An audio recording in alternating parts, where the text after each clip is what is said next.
Okay, let's start. So good morning, good afternoon, good evening, everyone. Welcome back, Main Institute 2020 online for computation and statistics for mass spectrometry and the proteomics. So before we start,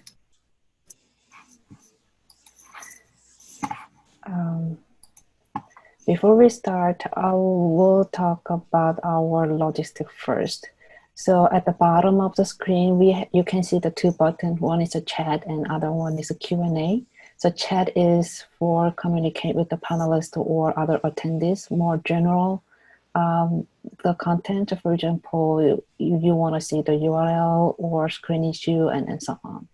For more technical questions regarding the presentation and tutorial, please use the Q&A box because it's allows us to easy to manage the question and answer or later answer the questions. Then let's start. Let me introduce our speaker for today. The Brandon. He already started the lecture from today, but just in case for people who just joined this course, today's course for the first time. It is very great pleasure to introduce Brandon MacLean from the University of Washington in Seattle. Brandon is a principal developer for the Skyline. He worked as a software engineer and developer at the Microsoft for 8 years. After leaving Microsoft, Brandon was involved in multiple startup companies. One of them is the LabKey software that he co-founded. So probably already people already familiar with this company, which provide the workflow integration for LabKey. So after 2008, Brandon joined the Mike McCoss lab at UW and started working on the software for targeted proteomics at the time. And then there's the Skyline came out of this project. And then it changed the targeted proteomics, not only for the targeted proteomics, I believe the proteomics community overall. And it continues to grow in a way. And then the last year was the 10th anniversary, as I remember. And then this is this year's 11th anniversary. I know this is extremely hardworking, especially for open source of the software. We are very happy that Brandon joined for 2 days for Main Institute and share his work to the Skyline. Thank you again, Brandon, and then welcome again, Brandon. Thanks very much. Thanks to everybody joining on this fine Friday when you could be home in bed, I guess. I'm home and there's a bed right behind me, but I'm not. I'm going to resist the temptation to get into it.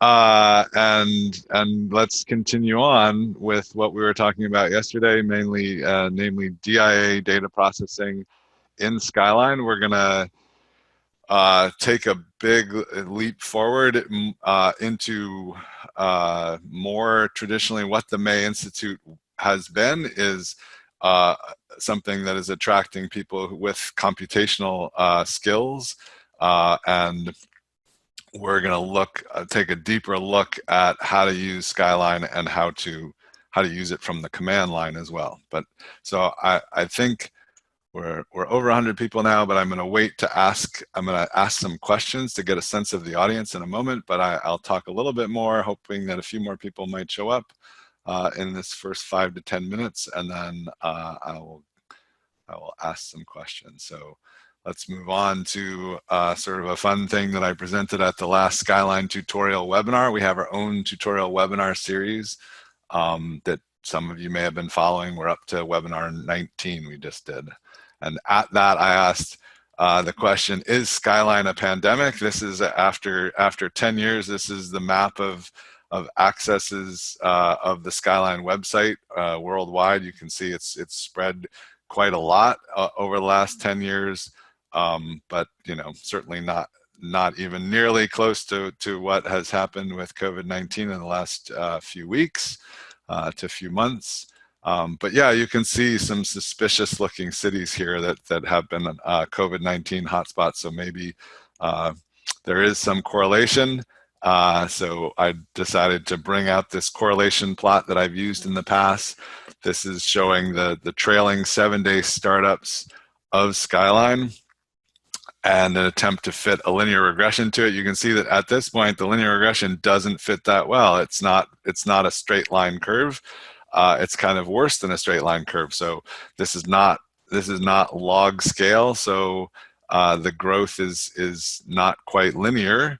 But when you fit something called the Gartner hype cycle to it, then suddenly perhaps this was the peak of inflated expectations. Everybody really thought Skyline would solve everything, and then all of their proteomics needs, and then this is the trough of disillusionment where maybe people were feeling like, well, it doesn't really do everything.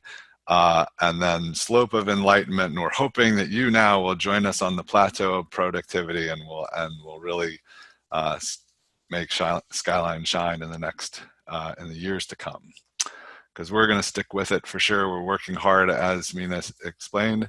And today what we're going to look at is this concept of DIA as a two-phase experiment. I think prior to DIA making its showing, a lot of people thought of proteomics as a single-phase experiment. You just shot a bunch of samples in DDA. So these would be your quantitative samples. You just shoot them with DDA, and a lot of experiments are still done this way. And then you analyze the data that came out of them. And what was the first time I saw this presented, and this is actually the first time I saw this presented was 2015 MCP article by Roland Bruder of Biognosis.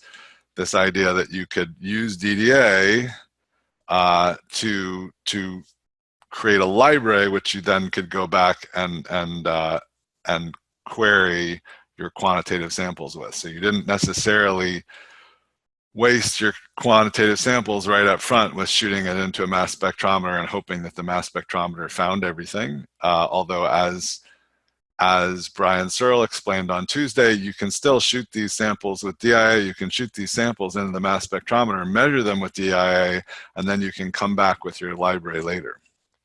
So that was a pretty new way of looking at things that I think came out of targeted proteomics and assay development, but it's now at a much larger scale. This is a figure from that same paper showing that with what they called HRM, which is really DIA, that you could measure the same things over and over again, whereas if you were doing shotgun proteomics, then the things that you could measure in every sample got smaller and smaller.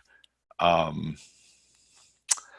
then this is another way of looking at it, where this is the proteome coverage, and then there was many more missing values in shotgun proteomics.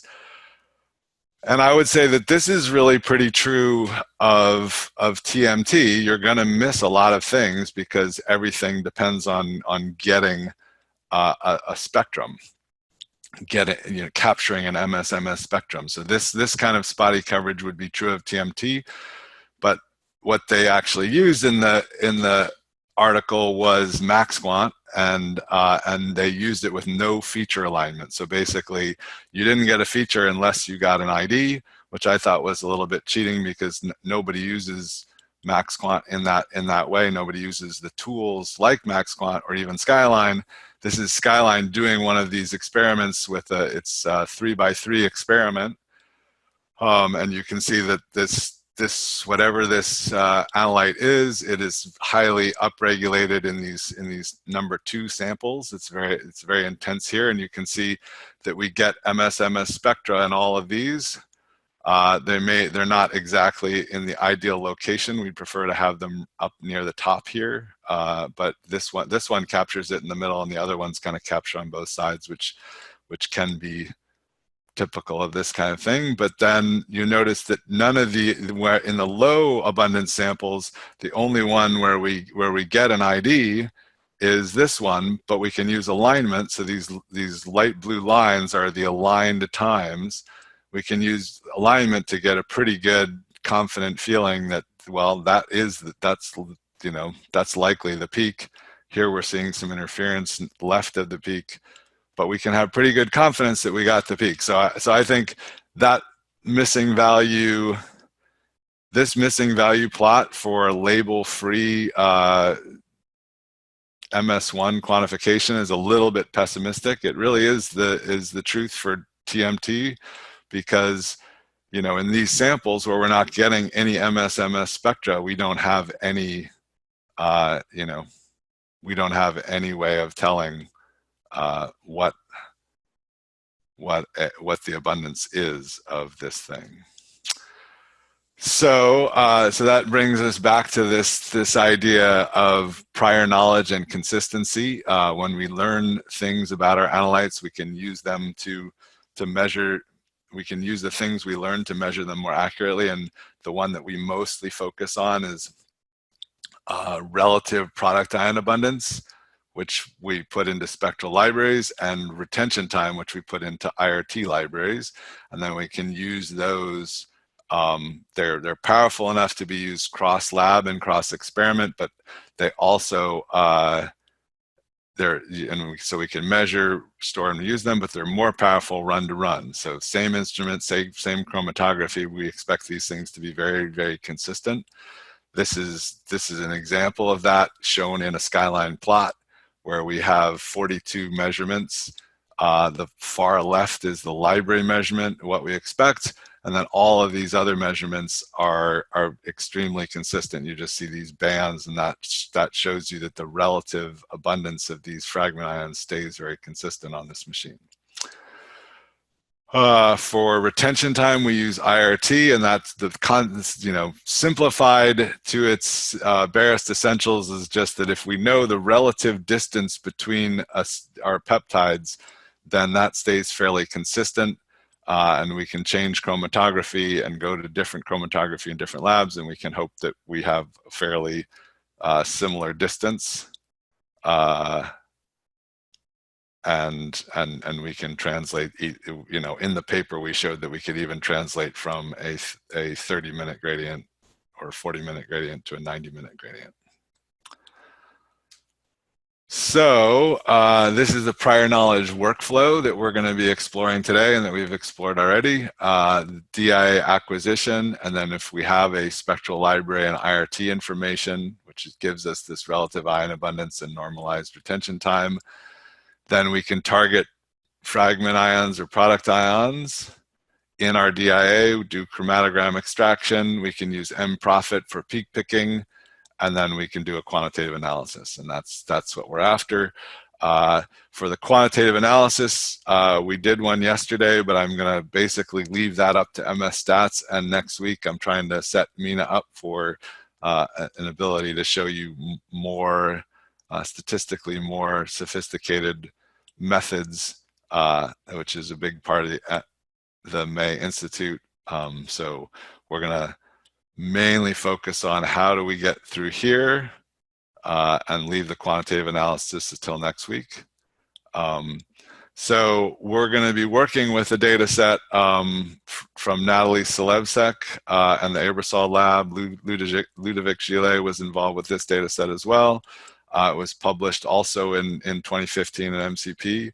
And when you go to start working with a data set, it's important to read the paper and understand what they did.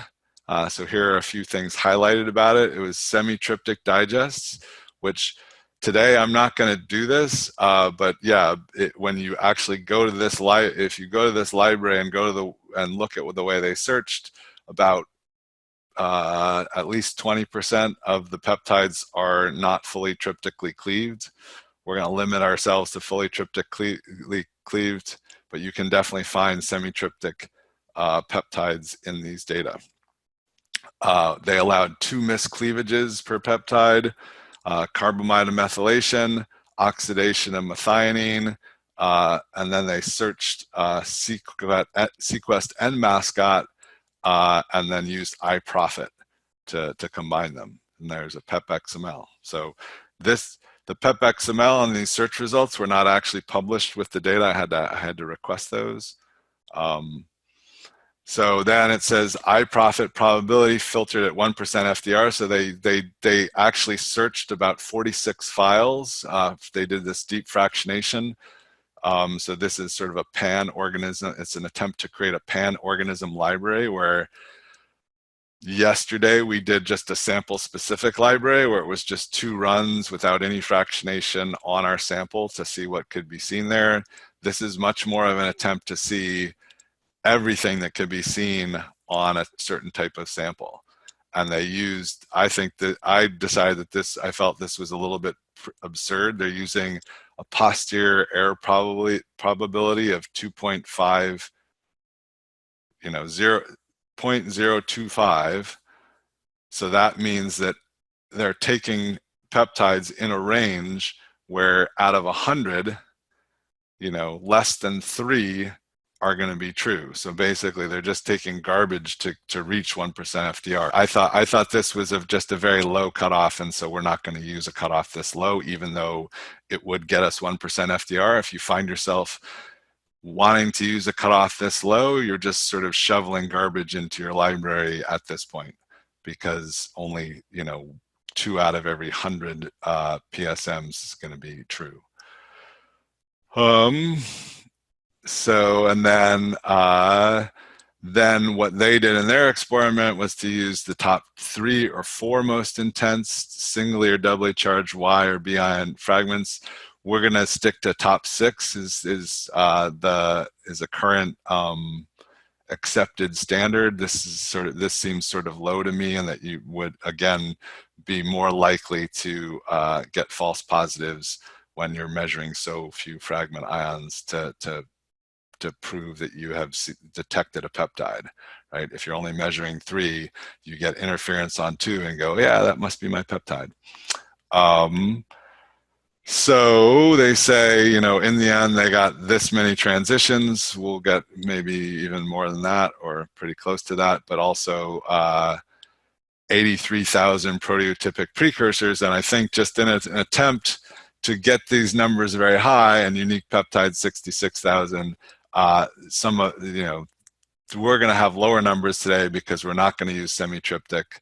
So this was and then 4,500 unique protein isoforms, and we're going to see that's also a little optimistic. So I think this was a case where DIA still really needed to prove itself and prove itself better than DDA, and so the numbers I feel got a little bit inflated just to show they were possible. So Skyline was built for targeted proteomics, and this is something that this is a slide I created the first year of Skyline that just showed that we could take retention time predictions, spectral libraries, sort of broad unrefined methods, and any other sort of previous measurements and previous knowledge, put that into what we called the targeted method refinement cycle. And then the goal was to go around this cycle, any number of times to come out with a quantitative assay that could be translated to the clinic. So that was the goal. That's not the goal today, but what we're going to explore is, can we still do some sort of refinement, or do we have to do something? Do we have to do our DIA sort of as broad as this? We're going to measure everything and hope that the tools can come up with, can find the signal in the noise. And we're going to look at that way of doing things combined with a way where we do some refinement ahead of time, and then use a narrower set of targets that maybe will give us better quantitative values.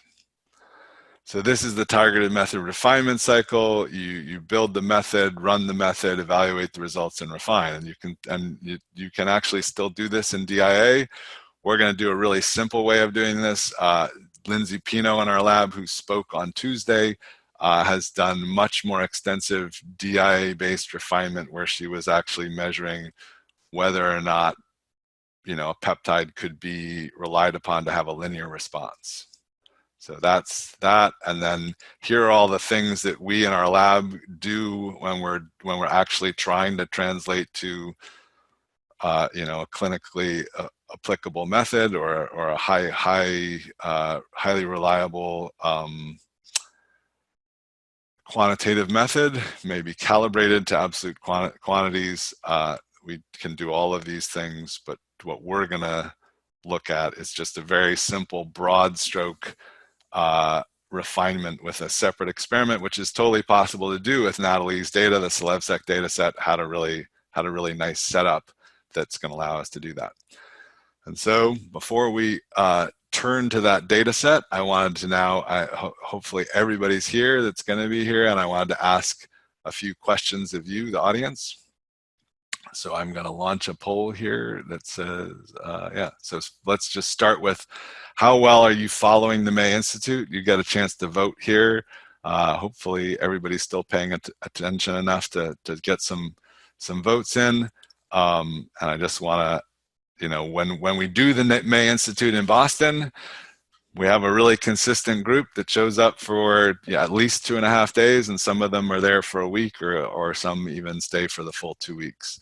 So I just want to get a sense of, you know, how about you? How are you following the May Institute as you know, a curriculum, or are you just sort of showing up for a quick session?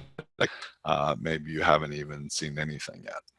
So okay, so we're up to over 80%, which is usually good enough. We don't need to belabor this. So I'm going to end the polling and we can share results.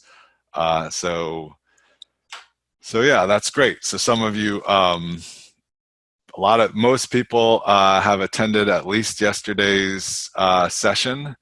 So that's good. It's it's important preparation. And so now, and it's great that people are attending other sessions as well. So let's move on to the next question I have for you, which is how far have you gotten in learning to process DIA data with Skyline? So, you know, so a number of people showed up, hadn't done much yesterday, and I'm wondering, have you made it further before today, or are you still, you know, some people may have just shown up to hear more and plan to work on the weekend and get caught up for Mina's lectures on Monday. Go ahead, don't be shy. I'd like to get up to about the same number of people responding. So if you voted in the last one, please vote again. We'll try to get up over 100. And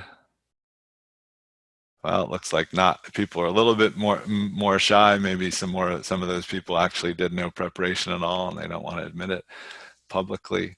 But your name, we don't have your name. Nobody has your name. Oh, there they are. We're almost up to 100. Okay, so let's end the polling now and share the results. So at least, yeah, this is better prepared than yesterday. A lot of people showed up and sort of weren't even necessarily aware that there was a tutorial to do. So at least now most people have started the tutorial, and a fair number have completed it, and then some people are just showing up to hear the talk, which is fine. Okay, so now, so one thing I'm going to do today is cover Skyline's command line interface. And again, for the true May Institute, we depend on a lot of people showing up ready to learn R and with some programming experience. So I just wanted to get a sense of this audience. What is your experience with writing procedural scripts? So either, you know, lots of normal Skyline users, or just, you know, I'm a GUI tool user, and one of my favorite co-instructors, Tina Ludwig, when I first met her, was kind of like, you know, oh, I don't do that. I don't do bioinformatics stuff. You should go talk to Hannes Roast. So there's certainly a lot of Skyline users are there. Wow, this is so interesting. There's really most people are in just two camps. We got a few people who are ready to interview for a job with the Skyline team, which is great. We look forward to hearing from you.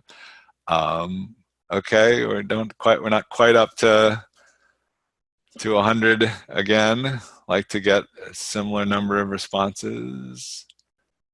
Anybody's people have given up and left or unsure what this all means? Okay, so I will end the polling and share with you that, well, a lot of people, so some of you are going to find this, so some of you are going to find this, so when I get into the command line stuff, some of you are going to find this a little bit,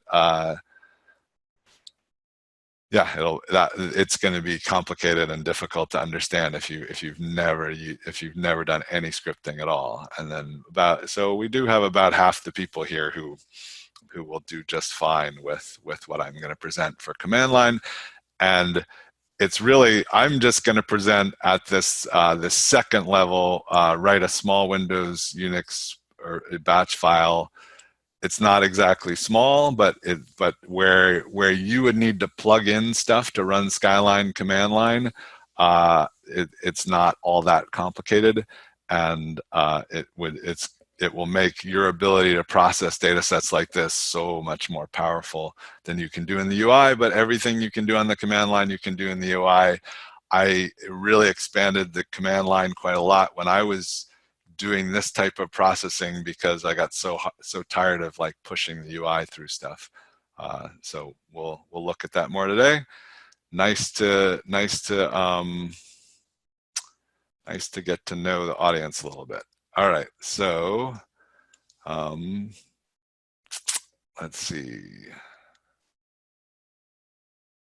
I think I'm gonna keep going. There's some questions. We'll try to find some time to answer them in a bit. But I want to get to the actual data. So I'm going to get rid of the PowerPoint slides.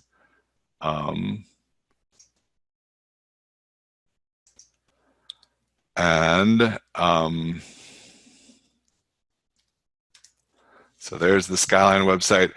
I apologize for being a little bit behind. I forced myself to redo all this data with Skyline 20.1. We're trying to make a lot of our instructional content up to date with Skyline 20.1. So we've been teaching this data set for the last 2 years. This is the 3rd year.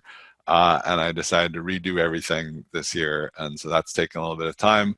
I am putting together this page, which doesn't look like it has much on it right now, but it's the 2015 CelebSec data set.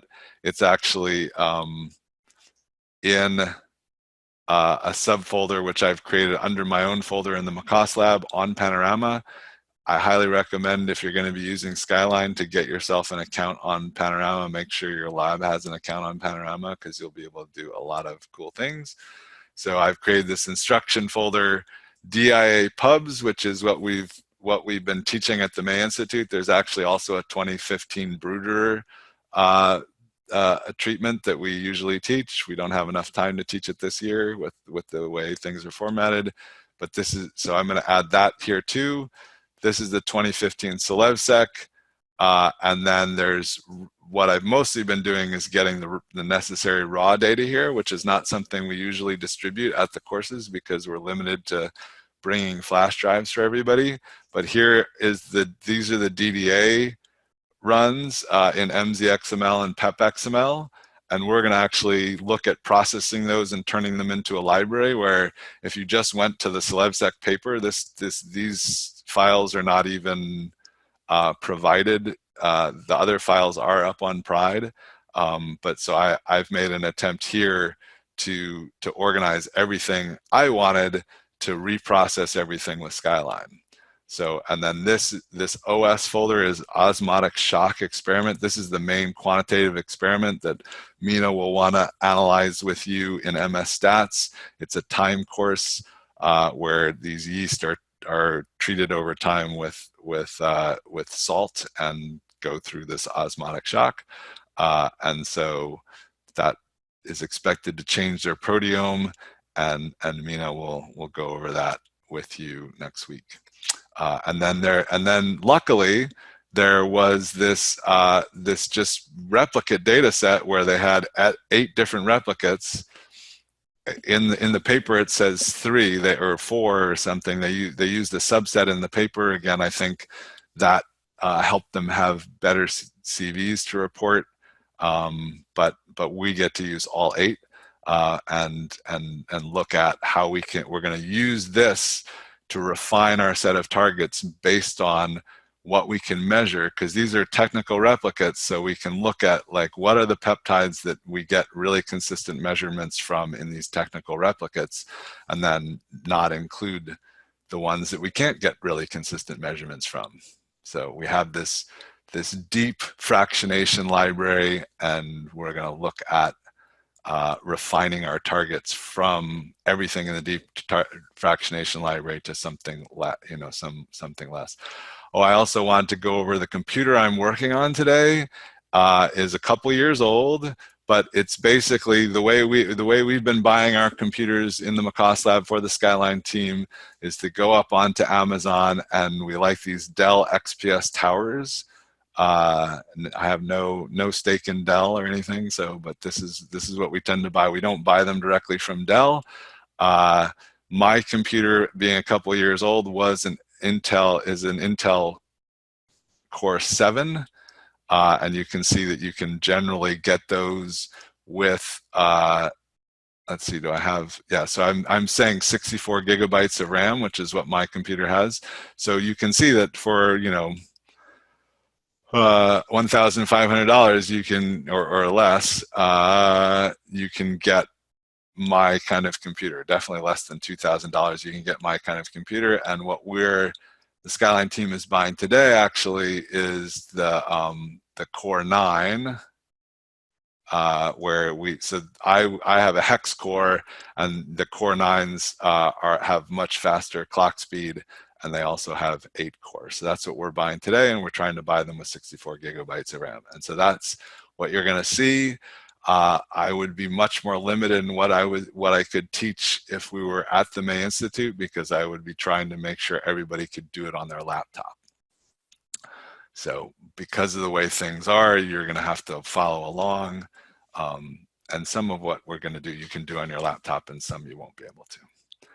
So let's, okay, so then the data set I have here. So there's I've created some prepared files because some of the processing takes too long to do in a webinar. So we're going to kind of use the Julia Child's method of showing you up to here's what you would do, and then we're going to pull the baked thing out of the oven. This is the full SGD yeast FASTA file that they used in the experiment to do the peptide search that's in this DDA folder. So this is just what I showed you up on Panorama. You could download them yourselves. This is the set of, you can see there's 46 fractions, and then this is the iProfit combined PepXML, and we're going to look at building a library from that, just as we built the library yesterday. But that was just a two injection sample specific library. There was no fractionation. And then here is the osmotic shock again. There's some annotations that are the annotations we need for MS stats that I've just saved, so that we can put those in with the command line. And then here's the replicate data set.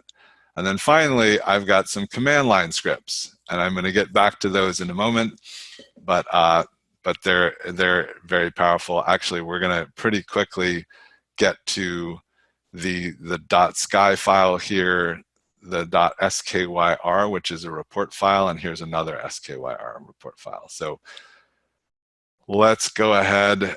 And so that's what we have to work with, and then the rest of this stuff in here is prepared files that we'll get to when we get there. So I'm going to start up Skyline, and I'm going to use what's called the administrative install. This here is the web installer that hopefully most of you installed. This is the administrative installer, and I'll go ahead and start it, and then I'll tell you what it is. The thing about the administrative installer is it requires administrative privileges on your computer, but it also puts Skyline in a really known place. It puts it under C, Program Files, Skyline right here. So these are the Skyline files required to run Skyline, and then here's the Skyline exe, and then importantly, so we can hover over here and see that this is version 20.1.31, and then we can see that, oh, this is also Skyline CMD. So that's one way of running the command line. And it's a really convenient way. So that's why I've installed the administrative installer, is it makes my command script simpler. So I'm working from a completely blank slate here, just so that anybody who wants to can start and follow along with this. You can start from a blank slate, or you can go through with your own Skyline. It's just a little bit more confusing because there will be things showing up from prior use. So it's frequently best to teach from a blank slate. So the first thing I was sort of hoping that we had made enough progress in this import DIA peptide search that I could do this first processing, which is my goal is to get through this, getting all these 8 technical replicates imported into Skyline in DIA mode. And I was hoping that I could do it through this wizard. Turns out that we're not quite there yet. There are a few things that need to be fixed. One of the great things about teaching Skyline all the time is we learn a lot of things that that we can improve and make better. The more we challenge ourselves to keep teaching this, and it really, teaching software requires you to make things simple, because if things get really complicated, then people get lost. So it's a great exercise.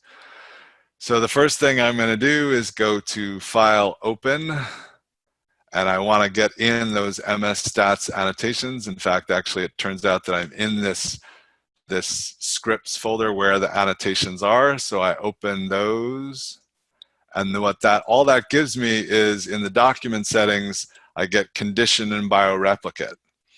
And this is a great thing to know about Skyline, is that when you open files, the settings in those files, these lists of settings, get pulled in as well. So if you had a set of annotations you wanted everybody in your lab to be using, you could create, there's no targets in this file. The only purpose of this MS Stats annotations file is to pull in these annotations. So, because we want to use them later.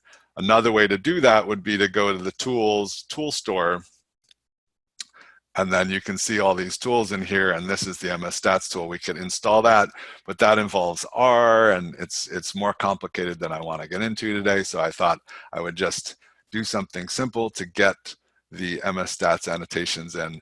And then the next thing I want to do is go to View Document Grid. And the document grid is a great sort of live way to access reports in Skyline. And I can go to Manage Reports here, and now I want to add the 2 reports that I'm going to use in this tutorial. And I just click Add. Whoops, I don't want to add. That would allow me to edit and add custom reports. What I want to do is import ones that have already been stored. And again, I just pop up in this scripts folder where I have this MS Stats Report Plus. So it's a little bit that we added on to the MS Stats report. So there it is, MS Stats Plus. And you would get an MS Stats report if you installed MS Stats, but this is recovering from not having installed MS Stats. And then finally, I want to add my own report, which I use for doing these peak area analyses, which we'll see. So this is my own custom R script that uses this peak areas report, which is not quite as extensive as the MS Stats report, but it gives me some insights. So there, that is this precursor peak areas scored. So I have the annotations and reports that I need. And now I'm going to create a new document. And I'm going to make sure that my settings are default, which they are. And then I'm going to go back to document settings, and I'm going to turn on condition and bioreplicate. Just say I'm going to use these annotations in this document. And I'm also going to tell Skyline that I want it to pull along these two reports.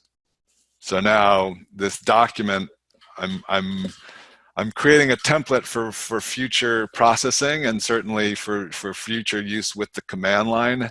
Having these things already in my document helps me a lot. So, and we'll go through how that works when we get to the command line. So I click OK here. So now it's time to get to what we usually get to with Skyline at some point or another, is looking at the peptide settings and the transition settings. Let's start with the transition settings. Nothing to do on the prediction form. We're not doing any, this is more, these settings are for targeted proteomics where I need collision energy and declustering potential, and I'm doing more. And then we're just using monoisotopic masses, so nothing to do there. Here, we are going to use 2, 3, and 4 precursor charges. And then you might remember from that text from the paper I gave you that there was charge 1 and 2 ions, and they were allowed to be Y and B. And then we're going to set a filter. This is fairly typical in Skyline. We don't like Y1s and Y2s and B1s and B2s because they're just not selective enough. So we go from ion 3 to the last ion, and then we're going to turn off any special handling of proline. And then actually I want to go to full scan and tell Skyline that I'm doing DIA, and that in this case I'm going to use TOF extraction because I have WIF files. WIF files don't need to, WIF files do centroiding on the fly, and the centroider that gets used is from the instrument vendor, but it's not the greatest. So we tend to, with SciEx WIF files, we tend to use the TOF. And then I'm using 18,000 resolving power after looking at the data, and I use high selectivity extraction because I'm going to be extracting from a cell lysate, which is going to be complex sample. And then now I need to tell Skyline what the isolation scheme is. And again, from dealing with a lot of different data sets, I found that the best way to get the isolation scheme is not necessarily to pick from this list. There's a lot of slight variation in these isolation schemes. So I'm going to call this CelebSec because I really want the exact isolation scheme that Natalie used, and I happen to know that it's a 32 fixed window isolation scheme. I'm going to check pre-specified windows, and just as yesterday, we're going to go find one of Natalie's files and import it out of there, and we'll just go to the replicates that we're about to import, and we just choose the top one, and they all have the same isolation scheme, and it starts at 400 with a margin of 0.5. So if you actually look at the extraction windows, they're going from 400.5 to 424.5, and then that's what how Skyline will treat them for extraction. We can also look at this graph that we looked at yesterday, and very similar. I think actually, well, last time we had 64 variable windows. This is the original, essentially the original swath isolation method with 32 fixed windows. So we can close that. Everything looks good in there. And then I will OK that. And I want to switch to, I'm going to use retention time prediction. I haven't set up my retention time predictor yet, but that's what I'm eventually going to use. So now going back here, we're going to use arrange to instrument tab. Only thing we need to change is 50 to 2000. We have a little bit higher range than the Skyline default. And then finally in the library here, we're going to use filtered product ions, which says it's going to apply that filter, which says don't use Y1 and Y2 or B1 and B2. And we're going to be looking for 6 product ions, and we're actually just any spectrum that we can't get 6 product ions from, we're not going to even consider. So we're just going to force ourselves to have 6 and only 6, and this is the way that that Ben Collins's pan-human assay is built as well. It seems to be fairly common. And then because this is high resolution, the DDA data was high resolution, we're going to use 0.05, which is about 50 ppm. We go back to here, and this all looks good. So we're done with the transition settings. So this is all stuff that would just sort of, the wizard would ask you. You could get these settings done in the wizard. But as I said, the wizard is slightly lacking, so we couldn't use the wizard for this. Peptide settings.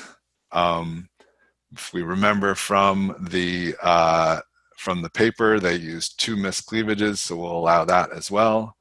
Prediction, we're not really ready to do the retention time predictor yet.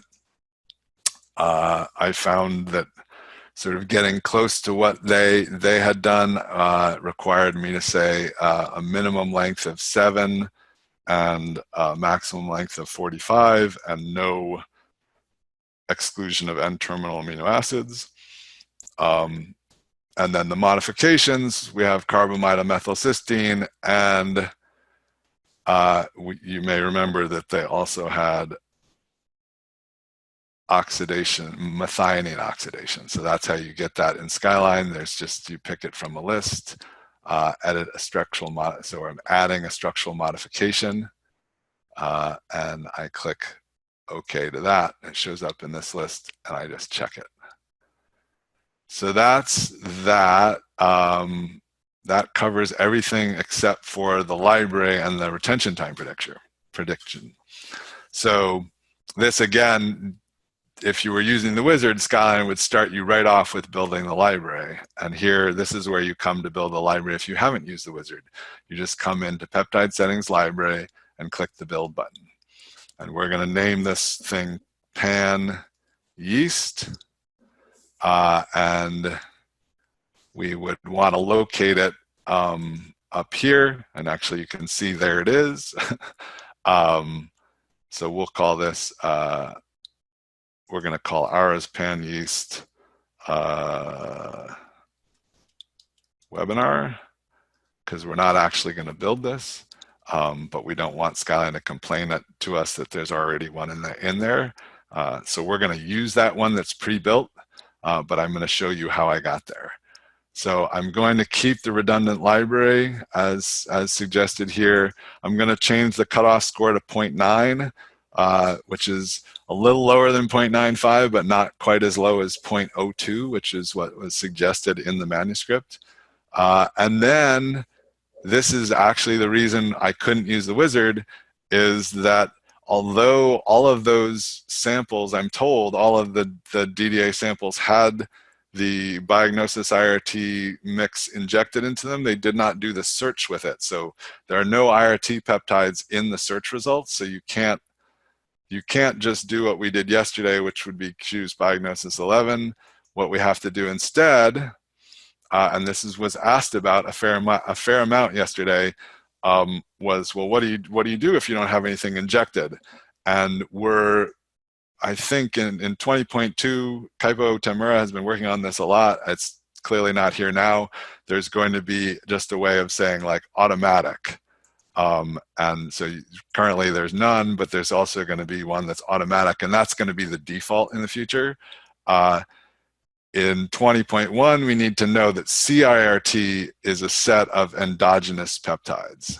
And so when we choose CIRT, that means this is the set of conserved peptides in eukaryotes, and yeast is a eukaryote. So we're going to look for those peptides in our yeast extract. So then just click next, and then add files. I would go to DDA, and all I have to do is add this pep.xml file. That's the search result file. So here I am, ready to click finish, except that would take a half an hour. So this is where I'm going to switch to a video I created last night. So this is an MP4 which shows the creation of that library. It's exactly where we just left off. The finish button gets clicked. You can see, well, it's kind of hidden, but you can see that there's a status bar down here. And I guess maybe if I stop moving the mouse, that will go away. Right now it's running at, yeah, so you can see in the lower left-hand corner, you can see the MZXML file names changing. You can see a progress bar in the lower right-hand corner. And this is at 60x speed, so every second here is a minute. It did take a half an hour to build the library out of these 46 files. So these are just peptides where one spectrum got matched to multiple peptides. And all I'm going to do is click OK, and it's like it's a somewhat large set because this is such a large data set, but they're not good peptides to use in our experiment because, or they're not good spectra to use as library spectra for targeted proteomics because they match to their chimeric spectra. So let's keep going. I click OK here, and then Skyline is now just building a binary cache of the library, loading it, and now it's doing retention time analysis to try to build the IRT library, which it'll put right in the blib file. So we're going to have one file that contains both IRTs. So it says, hey, I found 110 CIRT peptides. How many would you want to use in your library? And I said 20. And so I don't quite understand why I got 18, but that's what I got. And you can see that they are nice linear correlation. Everything looks successful, is good.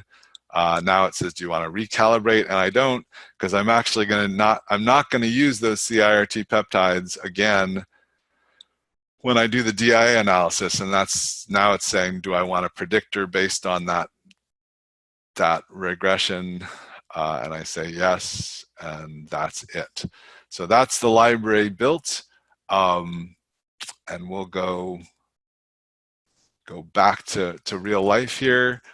Since the library is built, we can just cancel out of here. We don't need to go through it again. And instead, what we'll do is edit list, add, and browse. And then this is that's the built library. So we're just bypassing the building process so that we don't have to wait so long. And now we have that library. And when I click OK, check it, and then I'm going to go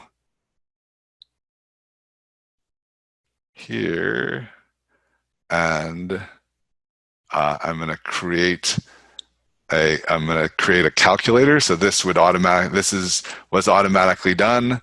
I'm going to do it manually here, and I'm going to call this also pan yeast, and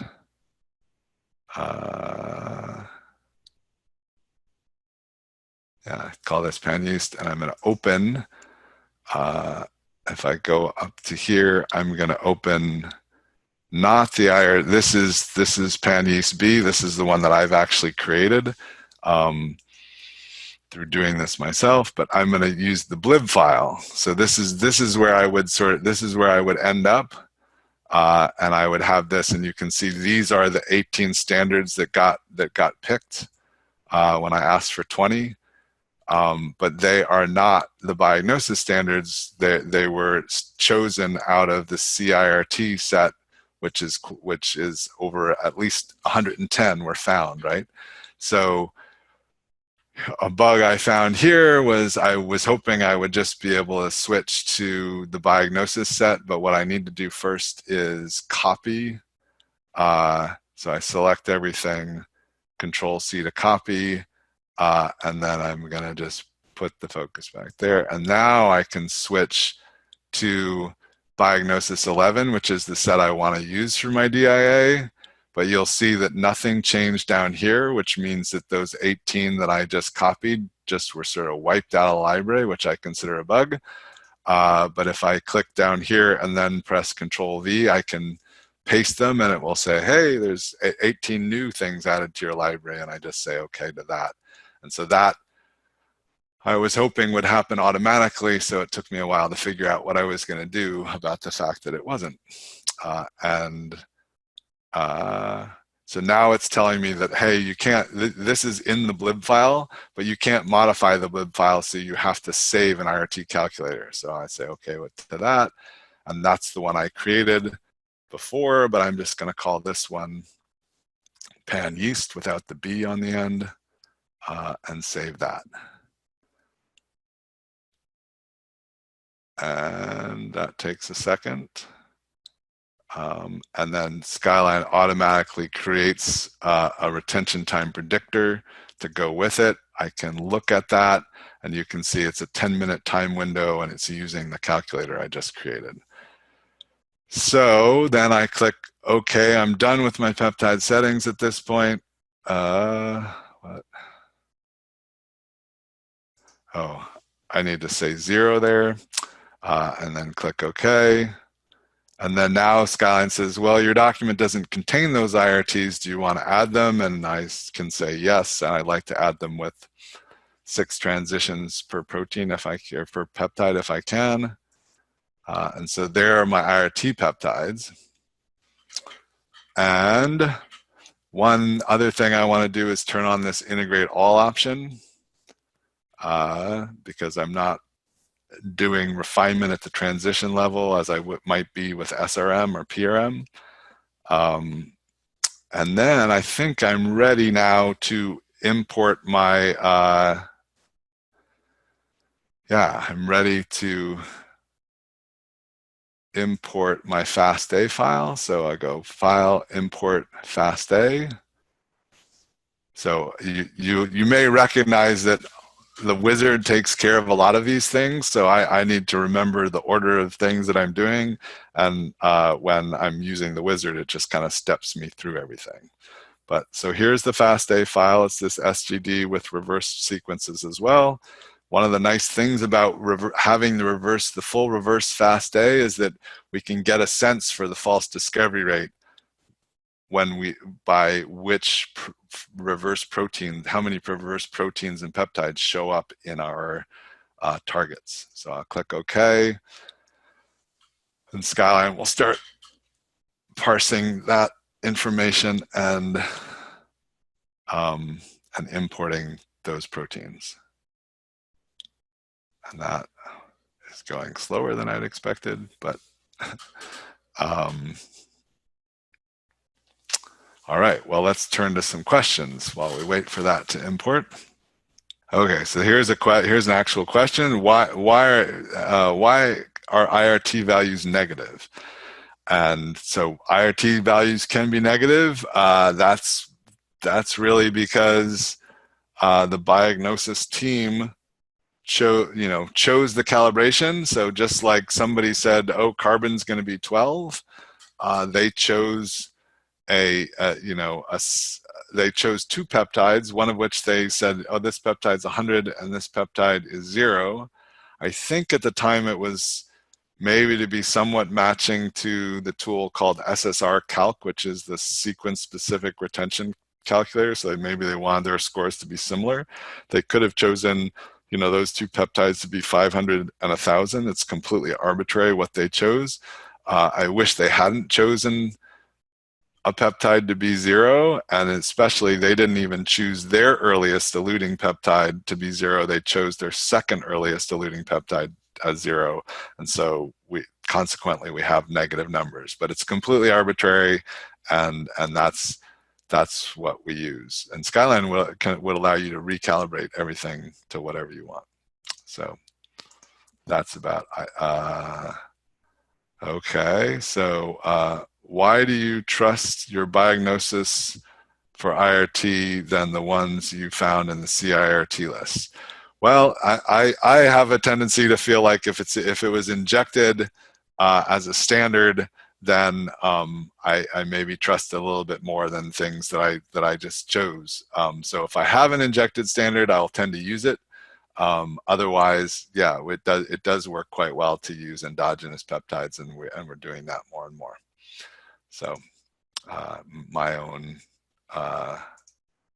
bias there. So for computers you've shown on Amazon, how many files could be analyzed in Skyline with those specs?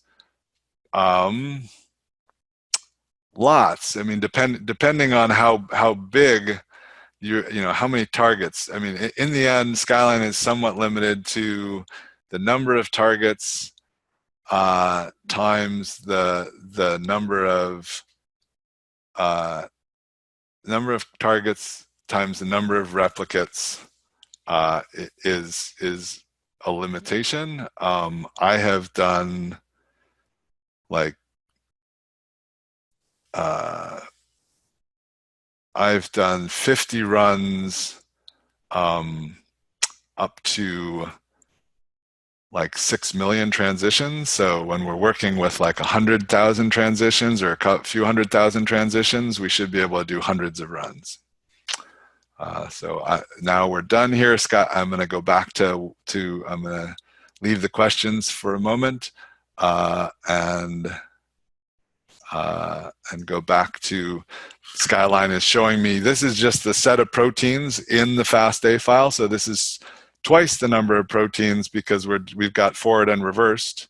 So about 4,400 proteins, yeast proteins, we got no information on. Even with our deep fractionation, there's that many proteins that we just did not detect at all. That's okay. We're not really worried about that. So here you can see all the targets that Skyline found. And you can see right up at the top that there are these reverse underscore proteins. So these are things that even with our cutoff of 0.9, which was much less than a 1% false discovery rate, we still have our search engine telling us that it's found things that we know are not in our sample. But we have 4,500 proteins, which is about the same as what they reported in the literature. Not nearly as many peptides or precursors, and some of that is the semi-triptych that we didn't do semi-triptych peptides.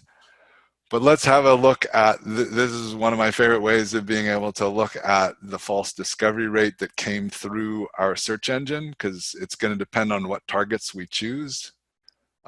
So we can now go to view and, oh no, sorry. We go to refine and sort proteins by name.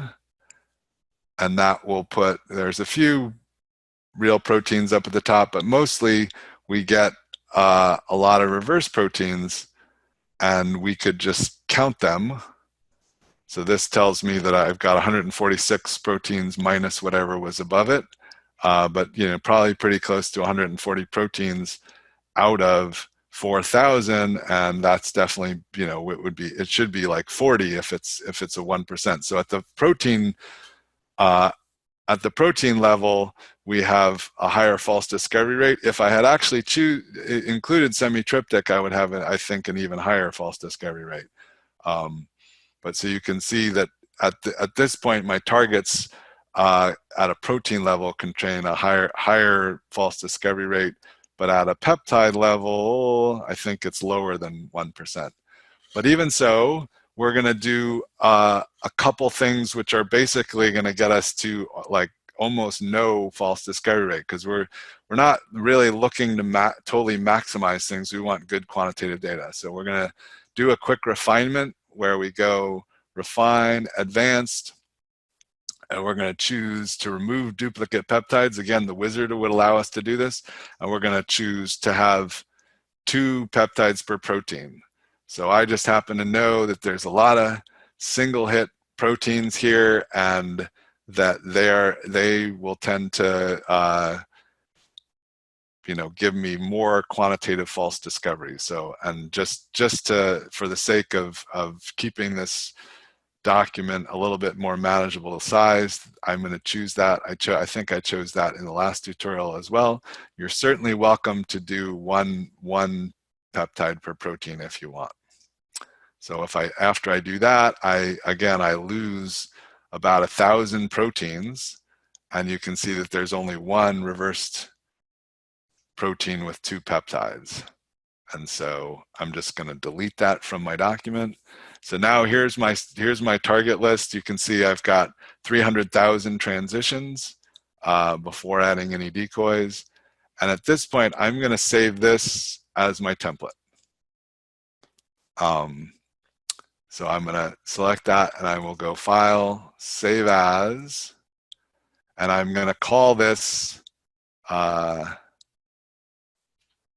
T Celev Sec -all. So that is a template document. It's ready for, like I can do multiple analyses on this. It's really ready for the command line, and I'm going to use it in a moment for the command line.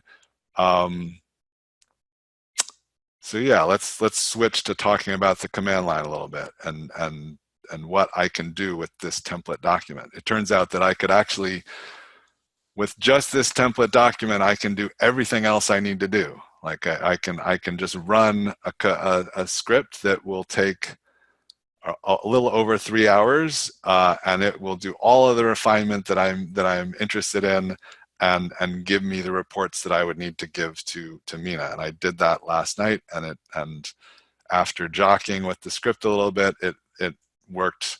And this is actually the run. You can see that I was up until almost midnight. And then I kicked off this run and went to bed, and it ended at almost 3 o'clock in the morning, and was there when I woke up. So, and here's the output from Skyline. You can see it, like it's opening the file.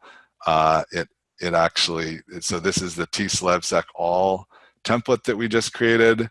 It adds decoys to it with shuffle sequence, then saves that in a analysis location in its own folder, which is under whiff reps, and then there's this name, and then there's the file Celev all. So that got saved in a location. It then imported the 8 replicates. So you can see that Skyline's importing them 4 at a time. And then eventually it joins them, it runs mProfit training. Here's the mProfit model. So this is, these are the contribution percentages. This is what same as what we were looking at yesterday. It's just summarized here in the command line. It saves the file, and then it reopens the file, and and it performs some refinement on that file. So it uses a 20% CV cutoff, and we're going to go through this manually, and that's our next thing to do in Skyline. But Skyline's totally capable of doing this at the command line. So it uses median normalization and a minimum of 4 detections. We're going to go through this in the UI, and then. And that caused removing of a lot of peptides and precursors and transitions, and a lot of these are decoys, so it's not quite as bad as it looks here. And then the file gets resaved. It gets saved as a new template called T-Celev low CV Sky. And we're going to go manually through the UI to create this second template. But I did it all through the command line. So if you learn how to do the command line, then you can go to bed at midnight and wake up in the morning and have this much processing done for you without needing to sit there and poke the Skyline UI. So that created the template. Then, it's actually also then removing empty proteins and removing the decoys and so yeah, so then it saves out this low CV thing. Oh, it removes all the WIF files. So it creates a nice little template just like we had for all, but it's a restricted set of peptides, and we'll go through that more carefully later. Then it reopens it and it exports a single report. So it exports this the precursor peak areas scored report, which we added to the document. So that's why it was important to add that report to the document. Then it runs this R script that I created, and it's going to generate some PDFs, which we can take a look at, and that's just running an R script. So there's sort of several phases of this script. It opens Skyline, saves a template somewhere, imports some data into the template. In this case, it did some refinement, then it exported a report, then it ran an R script. And that turns out to be, just having those things turns out to be incredibly powerful. I've just used this script, these two scripts here. I've got multi-analysis.bat and skyline analysis.bat, and I have edited them a lot in the last 5 years, and I can do all kinds of really powerful things with them and get lots of processing done without me needing to work the user interface.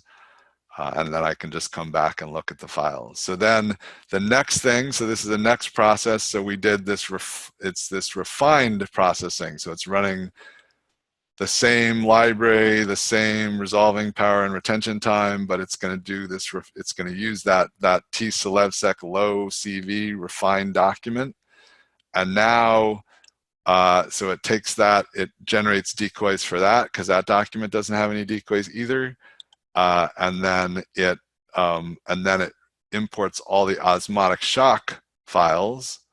So it's going into with OS, the osmotic shock folder, and then that's 18 different files, which it imports in 6 at a time, because this computer has 6 CPUs, 6 processors, so it's really quite efficient to import them 6 at a time.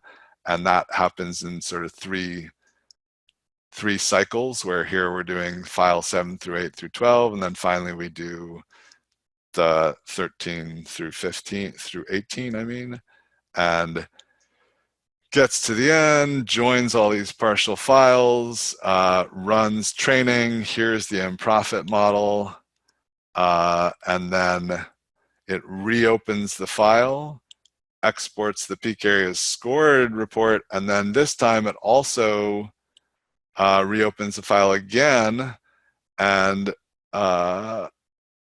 exports. Oh no, it opens the files and now it's importing annotations. So it's got to put the time annotations on to the replicates.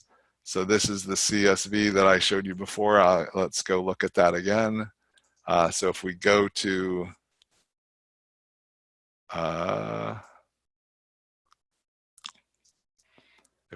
here to this osmotic shock, down at the bottom are these annotations, which I've pre-saved. I can open them in Excel, and all they are is there's an element locator saying the name of the replicate, and then there's annotation bioreplicate. Those are the bioreplicates that for Mina's MS stats. And then we have annotation condition, and these are the various time points. So that's all to prepare us for MS stats. But it's very simple. You could probably sit down and write that yourself. And then, so that gets imported. And also the MS stats plus report gets exported. And so here you can see that the MS stats is exports one row per transition per replicate. So 18 times, yeah, I don't know, 18 times 300 or something. And then it runs my little R script. It does not run MS stats, but it certainly could.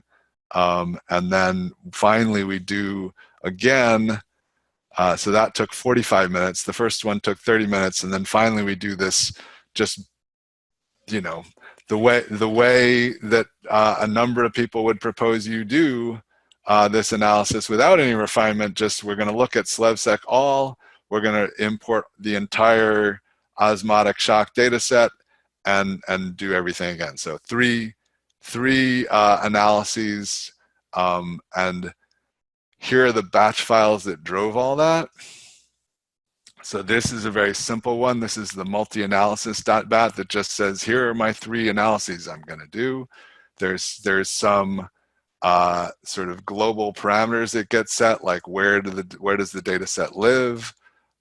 Where do I find Skyline to run it? That's the CMD, the program files, Skyline CMD exe that I showed you. Where's R? This is my R. I'm at 3.5.3. And that's the exe that runs R.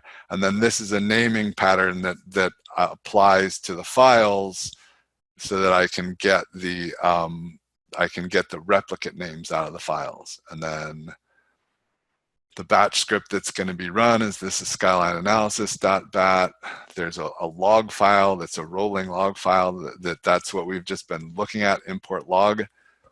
But it, rather than getting overwritten, it just gets copied out of the way. So this is where it has a log rollover and just puts a timestamp on the old log, so you never lose any logs if you're doing this a lot. And then here are the analyses. There's a go to end space down here. So if I wanted to say, well, I just want to do 1 analysis today, not all 3 of those, I very frequently will put analyses down here just to control what's getting done. But so that's definitely the more simple of the R scripts. Every call out to the other R scripts says, hey, if I encountered an error, just stop because I'm not ready to do the next step. But here you can see this is the reps analysis, which is going to generate the low CV file. And then I do the refinement analysis with the low CV template, and then I just do the all. And I'm going to start this for us later, but not quite yet because it will slow down the computer quite a bit. This is the more complicated batch file, and all of this is going to be put up on that Panorama website so that you can look at it and use it and adapt it. But it's got sort of certain regions. It's got the ability to sort of jump to a region if you've already completed some work, but then an error happened later. You might want to jump right to running the R script or right to exporting the report or right to doing refinement. The first thing it does, this is right here, it just opens Skyline and saves it out to a certain location, and then you can adapt. In this case, the one setting I'm adapting is just like add the decoys. But you could change the resolving power. You can do all kinds of stuff in here, and then we do the data import here. This is where I'm doing the refinement. That's pretty new. It's very specific to this. This is where I export reports. And so you can see this is the precursor peak areas scored report, which gets exported for everybody.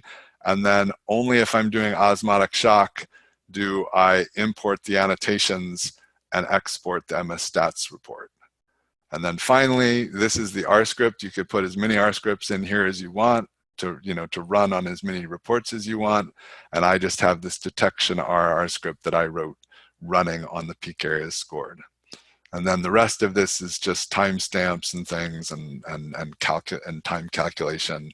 So yeah, that's the framework. If you learn how to adapt these batch files, you can do way more powerful things with Skyline than you've ever done before if you've only used the user interface. So we'll come back to that in a moment. Let's come back to here, and we yeah, so we would like to now look at what it would take to create that low CV file in the UI, get a better sense of, you just saw the batch file can just do it automatically. You know, I don't need to, I can go to bed and 3 hours later I have everything. But let's see, I think maybe you'll get a more visceral understanding of what it is that's being done as a refinement. Because I think a lot of people have a tendency to just approach this as like, well, I saw it in DDA, I'm going to go try and measure it in DIA. And by putting some intervening experiments ahead of that, you can actually get better quantitative results. So rather than going out and trying to quantify everything, you can still mix this proteome-wide type analysis with some refinement to try to get higher precision results. So we're going to do that. The first thing we would do is go File, Import, Results, Single Injection Replicates, many simultaneously, and then we would go to this WIF rep and select these 8 replicates. These again are 8 technical replicates that we just want to import and look at the CVs that Skyline is able to achieve with the peptides we have here. So since that's going to take too long, I made a video recording of that also. And I will go back here and play that. So here's where we just left off. And so Skyline then says, oh, I've noticed that there's a lot of repetition in here. And so that's how I would get the exact replicate names I wanted, by deleting some of the repetition. Now, again, we're doing a minute in a second, because this took like 20 minutes to import all these files with, 600,000 transitions. So first you see it finds the IRT peptides, which allows it to extract chromatograms in a limited range for everything else. And now that's done. And I guess if you could see down here, it's doing some more work. So it finishes the import, but it still has to do some joining of these separate SCID files it's created into one big SCID file, which is the Skyline data file, which is where all the chromatograms live. So it's just joining there. And this is real time.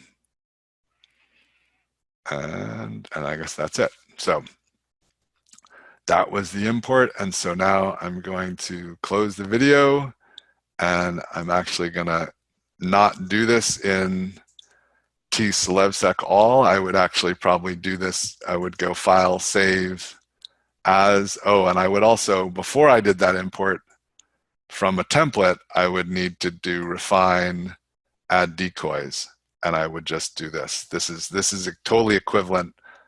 Go Add Decoys, and that's totally equivalent to what the command line did. If you remember, there was an Add Decoys shuffle in the command line, so it adds the decoys before we do the import. So that's one step I missed, but that's what you'd want to do. So let's go. Now we're going to switch to, we're not going to save that to our template because we want our template to not have decoys. So don't save that. And then this is, I had saved the file as tselevsec reps and then imported the data into it. So I put I for data imported into it. So this is the full 600,000 transition file with 8 replicates imported into it. And then we're going to use this file to figure out which peptides are low CV. Can people see me? It looks like my video is frozen again. Can you hear me at least? Yes, we can hear you, but yeah, the video is a freeze. Yeah. Okay. I don't know what's going on. Maybe if I stop my video and then restart it, will that help? Okay. Can you see me now? Yes, now, okay. Yes. Okay, so this is the file with everything imported. you know, like as we did yesterday, we can bring up some of our summary plots like the replicate comparison and the peak area replicate comparison, which I'll almost always do. We probably don't need the library, so we could kind of go back to something very similar to what we had last time. I guess we'll go with side by side. So in the webinar yesterday, I think I set up something similar to this. This gives you, you know, pretty good, you know, knowledge that the retention times are quite stable, it looks like. And again, these IRT peptides, I saw a presentation recently that said that they're doing a much better job at making sure that they are the same concentration in every batch. So, but here in this case, you see quite a bit of variance, and you wouldn't necessarily want to use this for peak area normalization. And we can go look at individual things. We could view a range graphs tiled to look at more of these. I don't totally want to do that. Well, that's not what I was hoping they would come up with. That's what I got. Okay, so I would have liked two of four, and I can then hide the legend and press F11 to zoom in, and then you can see that these IRT peaks are quite nice and quite close to the prediction. So, and we could sort of begin to get a sense of the data. We can use some of the same techniques that were introduced in the webinar for just summary assessment. So let's have a look at the mass errors. So we can go to a mass error histogram and have a look and see that we've got a standard deviation of 4 and really quite, you know, good mass error, mean mass error. So that's, I generally would say that you can feel comfortable with an extraction window that's, although we're doing TOF extraction. But anyway, so there you see that.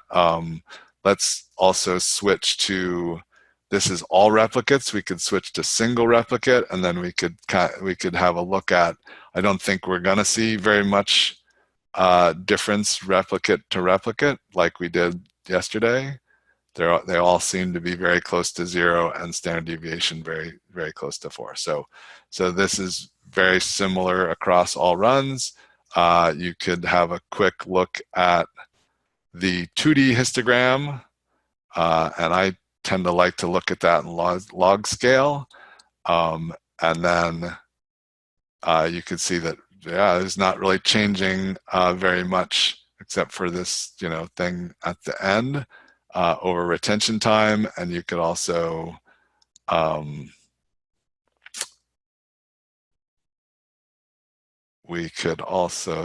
look at that mass to charge ratio, and there's not really any deformity there either. It's pretty similar distribution over the mass to charge ratio.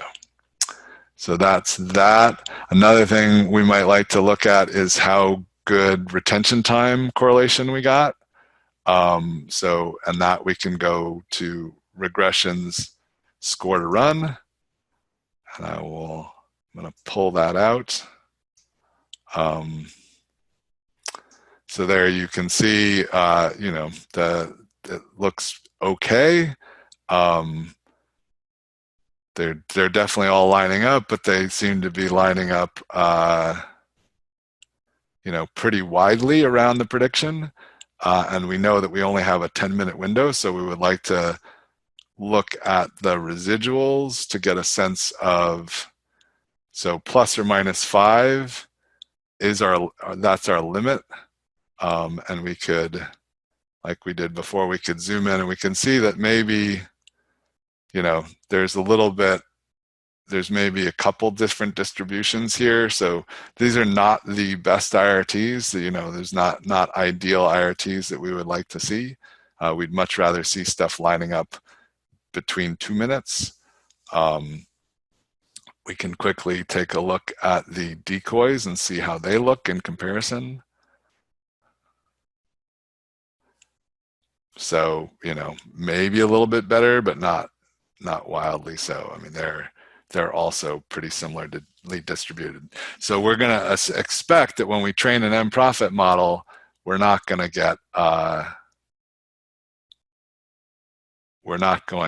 get retention time as a really strong score. So let's do that M-profit model training, refine, reintegrate, and add. So Skyline's going to calculate the peak group scores. And again, we're looking for, we hope that, yes, all of the scores are white, which means Skyline can, you know, has scores for everything and can include all of these scores in the model. And we'll just call this, it's pretty much the same as the document, train the model. So Skyline will do up to 10 iterations. It starts out with 2% FDR in its training and eventually goes down to 1% FDR. And once things stop getting better, so it converges at 8 iterations. It will stop at 10 iterations no matter what. And now it's doing some final calculations.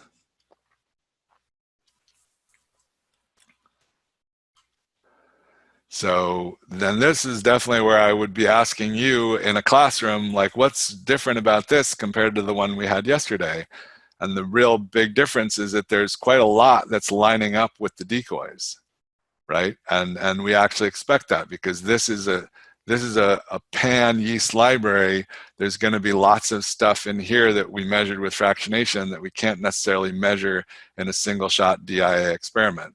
So that's one thing where we can feel like, wow, if we could go forward in our quantitative experiments and just throw out things that we are finding that we can't detect in our samples, maybe that's a better way of doing things, because putting in a lot of stuff that you can't actually measure is just increasing your it's decreasing your sensitivity or increasing your false discovery rate. So I would say in general, it's a good idea to do a pre-experiment to figure out what you think you can measure. And we're going to go even further with what we think we can measure accurately. So here we go. This is our model. We can look at it, and sure enough, retention time's not a super strong score. Library product is as we would like. Shape score is working pretty well for these data. And then coelution and coelution count are also quite nice. Pretty much, you know, intensity is a little bit opposite of what we would expect, but this is a pretty nice model, and we just have to know that, oh yeah, this is a proteome, this is a pan yeast library. We expect a bunch of stuff not to be found. So I'm going to OK that, and then if I OK here, it will apply those reintegrations to the peaks. So it's adjusting the peak boundaries now. And it's assigning Q values, so we could go back and have a look at, you know, whether those retention times got any better for just the things that are. So we saw, you know, our retention times looked a lot like our. So if I go back to retention times, regression scored run, and pull that out here. And now, so these are probably my decoys, which are really now just spread all over the place. And then if I go, well, what about the targets at 1% FDR? Because my targets looked a little bit like my decoys, but then now I remember, oh, well, actually, my targets filled with things that I can't find, so that should be matching with my decoys. So if I look at 1% FDR, maybe I do get a much tighter distribution, and I get an enhanced feeling of that, like, okay, the chromatography for my library does not match super well with the chromatography for my for these DIA samples. So you can see that there's this skew happening here. But that's definitely a much tighter distribution. It's just not super well matched to my prediction. So if I go back to plotting correlation, whoops, that still looks pretty good.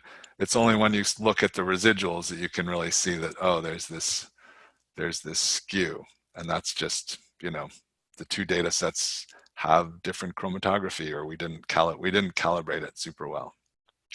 All right, so you know, one thing we could do, and one thing that Brian Searle advocates in his chromatogram library, is we could retrain the IRTs to this DIA data. So that's, yeah, a thing for the future that I didn't even think about. We could also, at this point, refine our library based on these measurements, right? So this is a separate experiment. You don't necessarily want to do that in your like with your experimental data, but if you do a separate pre-experiment, then you're allowed to learn from that. So maybe retraining the IRTs would make them better for the osmotic shock data, and maybe even retraining the relative ion abundances would too. So now what we really want to get to is the question of that low CV, and so we want to do 20. We want to get rid of everything that can't achieve a 20% CV in these replicates. And I can now, thanks to an intern, Pradyoth, this summer, we can just go right to here. There's a consistency tab, and we can basically enter the values that you saw in the command line and achieve that refinement. But to give you a better sense of what is really actually going on, let's bring up another great intern's work. We'll go to peak areas CV histogram. So now we have a histogram showing the CVs, and these are the CVs for all of my targets, I believe. And there's, you know, a really nice bit of data over here that is you know, has really good CVs, but then there's this lump here, which is really probably, if I look at the points, it's all of my targets. So again, these are the targets that weren't actually detected. These are just the CVs across everything. I haven't applied a false discovery rate cutoff yet. So I'm going to click properties here, and I'm going to do a Q value cutoff of 0.01. And actually, I think I'm not really interested in seeing CVs all the way out to 250. I'm going to go ahead and set my maximum CV to 100 just to zoom in a little bit more on the graph. And if I do that, then now I can see, okay, for the things that actually were, you know, detected within 1% false discovery rate, we have a median CV of 8.9%, and almost 90% of our data is below 20%. We can, there's this nice thing here. This is for all things that were detected in at least 2 samples, and I can spin up that, and you can see that as I get all the way up to things that were detected in all of my samples, my median CV is going down, and my below 20% is going up. So I have some control over that. And what I did in the command line was to say, okay, I only want things detected in at least 4, so at least half the samples. So because if I'm looking for a quantitative experiment, I want you know, I want to use those. And then finally, I'm going to apply median normalization, which even that improves the data further. So this is then the set. I would like to throw out everything out here. Like I do not think they're going to be useful in a quantitative experiment. So I can do that now just by going remove above CV cutoff, and now everything's gone, right? Except for what's this? And that really confused me the first time I saw it. It's like, hey, that everything was supposed to be gone. There's stuff over 20%. And the problem is that I use median normalization, and the median has now changed. So I get a little bit of slop over the side because the median is different. So that's what that is. But I'm going to go, I'm going to undo that operation and show you that I can also do it through this refine advanced form. And here I go to consistency. So I want a 20% CV cutoff, normalized to medians, Q value cutoff of 0.01, and I want it detected in 4 replicates. This actually is gonna exercise exactly the same code. Prati did a really nice job of extracting the code from the CV histogram plot and using it here, and it's the same code gets used in the command line when I set those settings in the command line. So now I can just go okay, and whoa. It didn't give me exactly the same results. Okay, well, I'm not quite sure what I did wrong, but in practice it gave me exactly the same results. But you can see it got rid of quite a lot. And let's go. So that can be done at the command line too. I'm now going to, so that is now, so I've done that normalization, or I've done that. I also want to go remove move empty proteins, because you can see I got a lot of empty proteins, and I'm down to just 2,200 proteins. I can't measure as many proteins. I've got fewer peptides and about a third as many transitions. And then finally, now I want to create a new template, and I will go edit, manage results. I'm done with this data. I don't need it in my template, so I click OK. And I also want to make sure there are no decoys.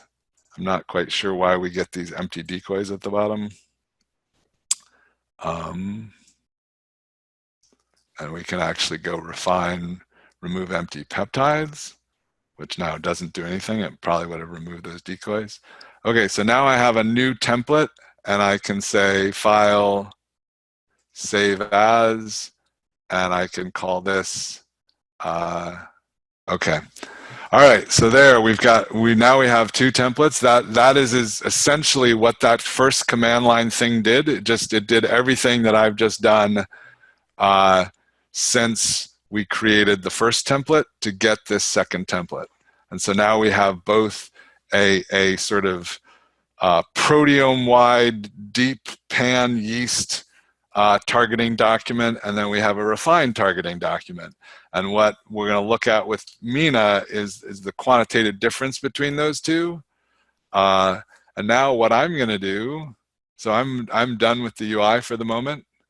We'll go look at some of the things that the command line created, but I'm going to shut this down, and then I'm going to go to here, and I'm going to run this multi-run that I ran last night. Took 3.5 hours.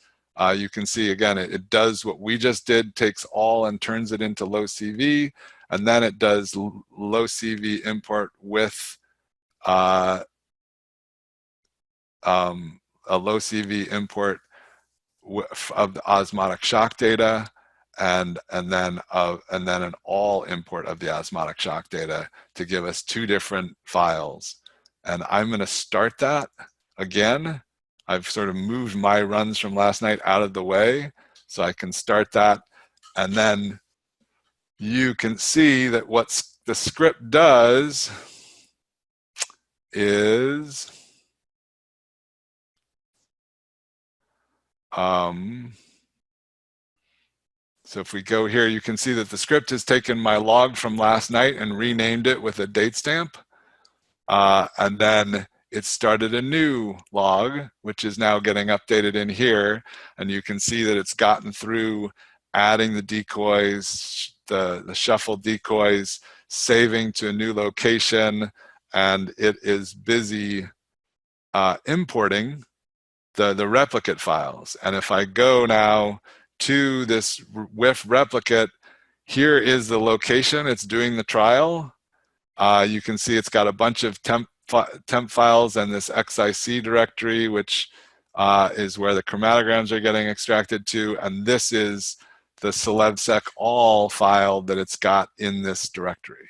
So it's working on an analysis, and I can just switch back and see this, you know, I can see this happening.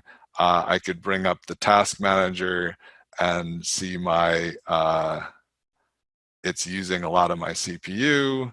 It'll use more once it's, so this first 40% is just extracting the IRT chromatograms, and once it gets to 40%, it will be extracting all of them, and all of these things will go up. It's hitting the disk pretty hard, clearly.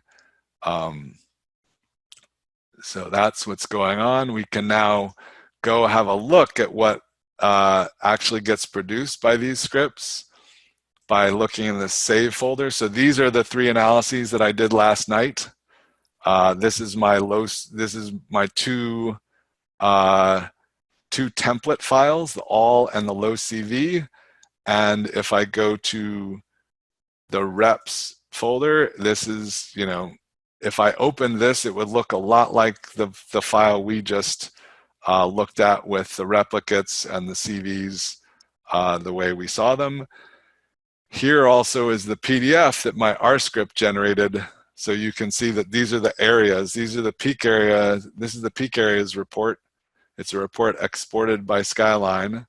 We can maybe just open that up quickly. It's a lot smaller than the MS Stats report. And you can see that there's just a peak area for every replicate and the modified peptide sequence and the precursor mass and the charge. And so that's a pretty simple, oh, and then there's like a Q value for everything too.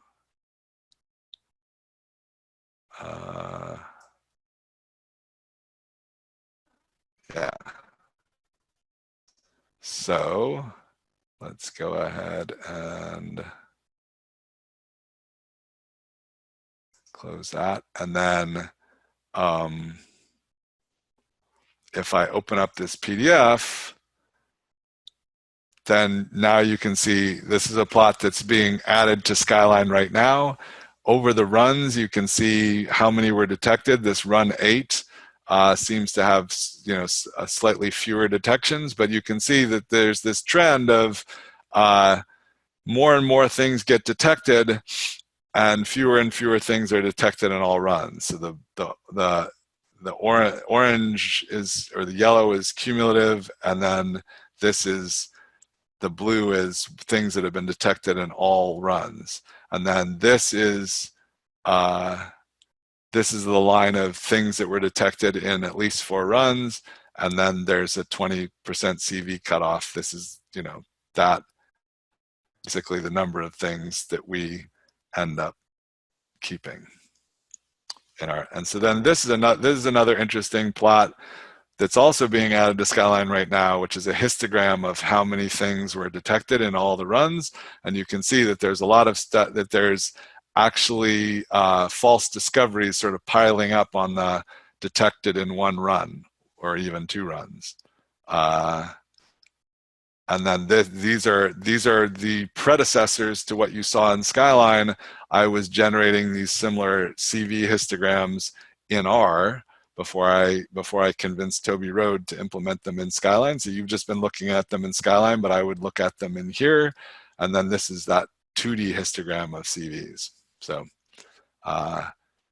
sometimes we model things in R that we then add to Skyline. So that's, but you could write any R you wanted to generate a PDF like this, you know, using a report exported by Skyline. So this is the Skyline report, and this is the PDF that are generated by R. And then if we go up to this refined, you know, this actually, if we, this is the refined with the osmotic shock data imported. Now we get the MS Stats report, which is quite a bit larger. You'll be working with that with Mina next week. And then we also get this peak area plot, which you can see is really we don't see a lot of new things getting discovered, because we've picked only things that are highly detectable. They're not all detectable in all 18 runs, but we have osmotic shock going on, and so some things are going to be like basically disappearing from the samples.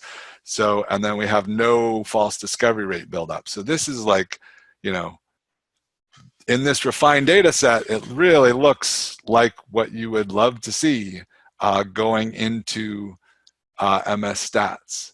And then just quickly, if we go to the, finally, if we go to this all analysis, so this is doing the osmotic shock analysis without doing any pre-refinement. So we just took the entire thing and pushed it into Skyline, and you can see that we got a areas report and an MS stats report, and this is all again generated by the command line. And then if we go look at the plot generated by R for this, okay, we see lots of buildup again of you know, hey, we're detecting more and more stuff, and less of it is showing up in all 18 runs. And then, you know, when we look at this histogram plot of detections, we see this false discovery buildup on the low end. And there are statistical methods to help us get rid of the false discovery buildup. And there's a paper by Isabel Bludow from the Aebersold lab that Mike McCoss and I are on that talks about that.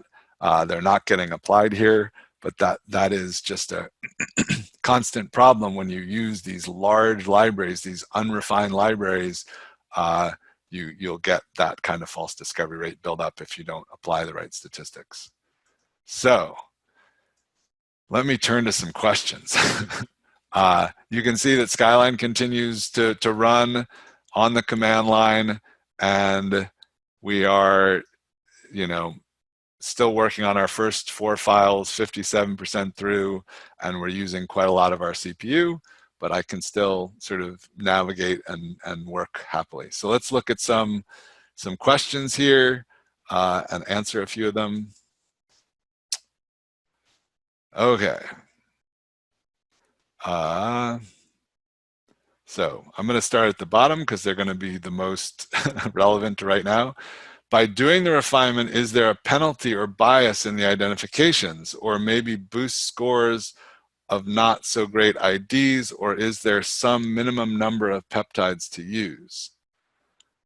I'm not sure I fully understand all of those questions.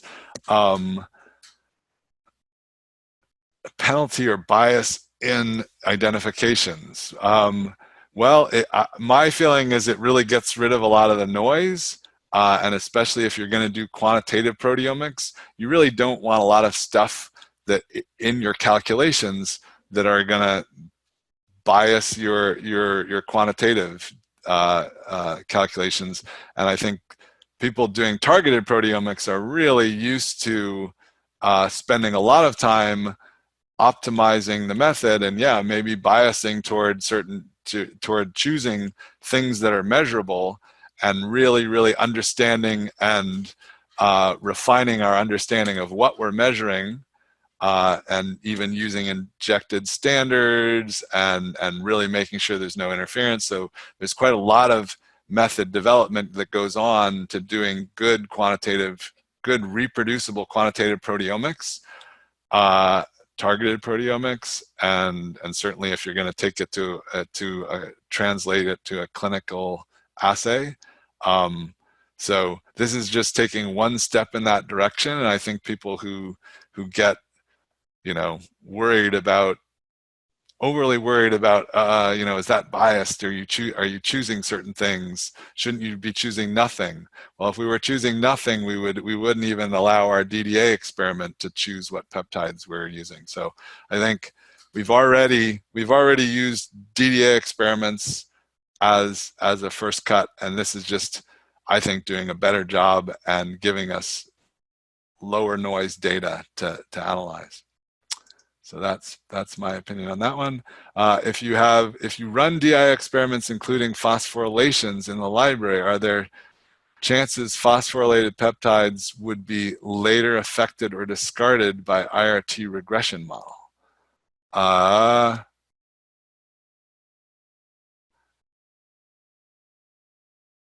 Well, I don't know. We definitely use IRT for phosphorylated peptides. They're phosphorylation. We are storing the IRT values on the modified peptide, and sometimes structural modifications impact what retention time a peptide shows up at. It definitely does. And yeah, so I think when we store IRTs, we're not just storing the base sequence, we're storing the modified sequence, and we're storing exactly where it shows up. And you know, we think that works quite well. Is there a manual way to make use of Skyline command line? So, well, one thing Skyline command line does get used in a number of tools. Like if you've ever used AutoQC, it's under the covers, it's using Skyline command line. There are both Waters and Agilent have written tools that use the command line version of Skyline. And I'm hoping this summer to get an intern to work on a GUI that can actually, so I've shown you these set of scripts which I just repurpose all the time, and they have certain phases, like, well, so they have, I'm going to do a trial and I'm going to use this input file and put it here and use these data files, and then there are these phases of, okay, make a copy of a template, import some data into it, export some reports, and then run R scripts. So I think that's an incredibly powerful model, and I think I'm going to try to create an external tool to Skyline that you can use a GUI to drive Skyline to do those things. So yeah, I guess I was thinking of calling it something like Skyline Batch, so that there's a GUI that can help you set up this kind of batch processing, so that even people who don't know how to deal with coding these batch files like I'm showing you, which I think this is a very simple batch file to edit. If you don't know how to do that, hopefully you'll be able to use a UI that allows you to set up this kind of batch processing. But at present, that doesn't exist. If you want to do this kind of large-scale batch processing overnight while you sleep, you got to use the command line. Hopefully we'll fix that for you. Is it possible to modify the .sky file with a text editor, or is it necessary to run the Skyline UI? It is possible. It's just XML, and occasionally, you know, we'll run into things where there are problems. But I will also say that now Skyline has audit logging, and so if you want to use the audit logging, you really should be using the Skyline UI, and really, for the most part, you should be using the Skyline UI unless you really, really know what you're doing. But it is a text file. It's XML, and you could edit it. So it's possible the audit logging will notice that you've edited it now and say, hey, something happened to your file while, you know, but since the last time we looked at it, do you want to explain that? I'll give you an opportunity to say, oh yeah, I edited it and this is why. But if you want, direct editing of the text file and audit logging don't go well together, even though we've tried to continue to make it possible. Does the command line work in Linux as well? Hey, yeah, it does. Amazing. There's a Docker container that created by Matt Chambers, and yes, we're running it on Linux. It runs in Wine. But yeah, we can use the command line in Linux, and we've been playing with that a lot, and hope to have a paper out on that sometime this year. So that was a big exciting thing, and thanks much to Matt Chambers for making that possible. Does Skyline run okay on AMD based CPU? I believe so, but if you find it doesn't, let us know. Can you output Skyline commands for command line version from the GUI, so we can set up in GUI and then run command line for larger files? There's nothing like that at all. The one thing I'm not sure I pointed this out, the GUI has command line documentation, So you can go here, and this is the command line documentation all laid out nicely. It's the same as you would get if you went to, if you go here and type C program files, Skyline. So this is, yeah, so that's the same help. Going by pretty quickly. You could also pipe it to more. So this is how a command line person would tend to expect to find it. But you can also find it here, search it here, and this is translated to Chinese and Japanese with this when Skyline is translated. So no, we don't have a recorder inside Skyline. Sorry about that. For actual large EXP, do you recommend not to use semi-tryptic peptides? Kind of up to you. I feel like, I mean, certainly if you do the type of refinement experiment that I just showed you, then I think you're much safer using semi-tryptic peptides. But if you're just going to do, I'm gonna throw everything I can at it, I think it's just going to make your data more noisy, and you may feel like, oh, the more things I try, the more likely I am to find something. But actually, it can work the other way.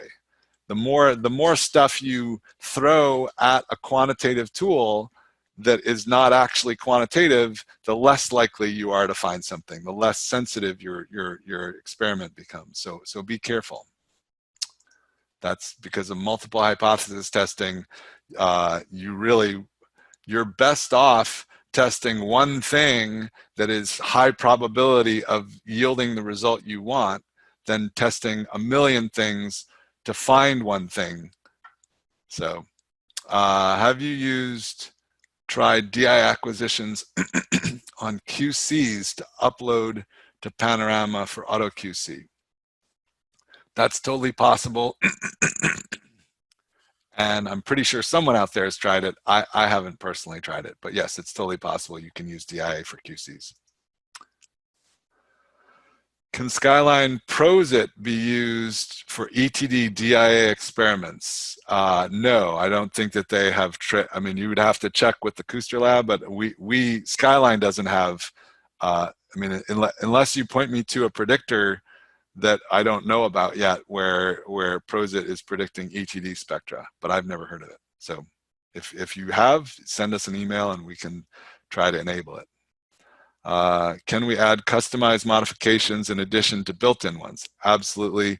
The modifications are incredibly customizable. There's even actually a whole webinar on modifications in Skyline. So I would point you to, as I said, we're up to webinar 19. There is working with modifications in Skyline was webinar number 10. So go check that one out if you want to get a real good sense of all the stuff you can do with Skyline. For PTMs. CSV file for CIRT.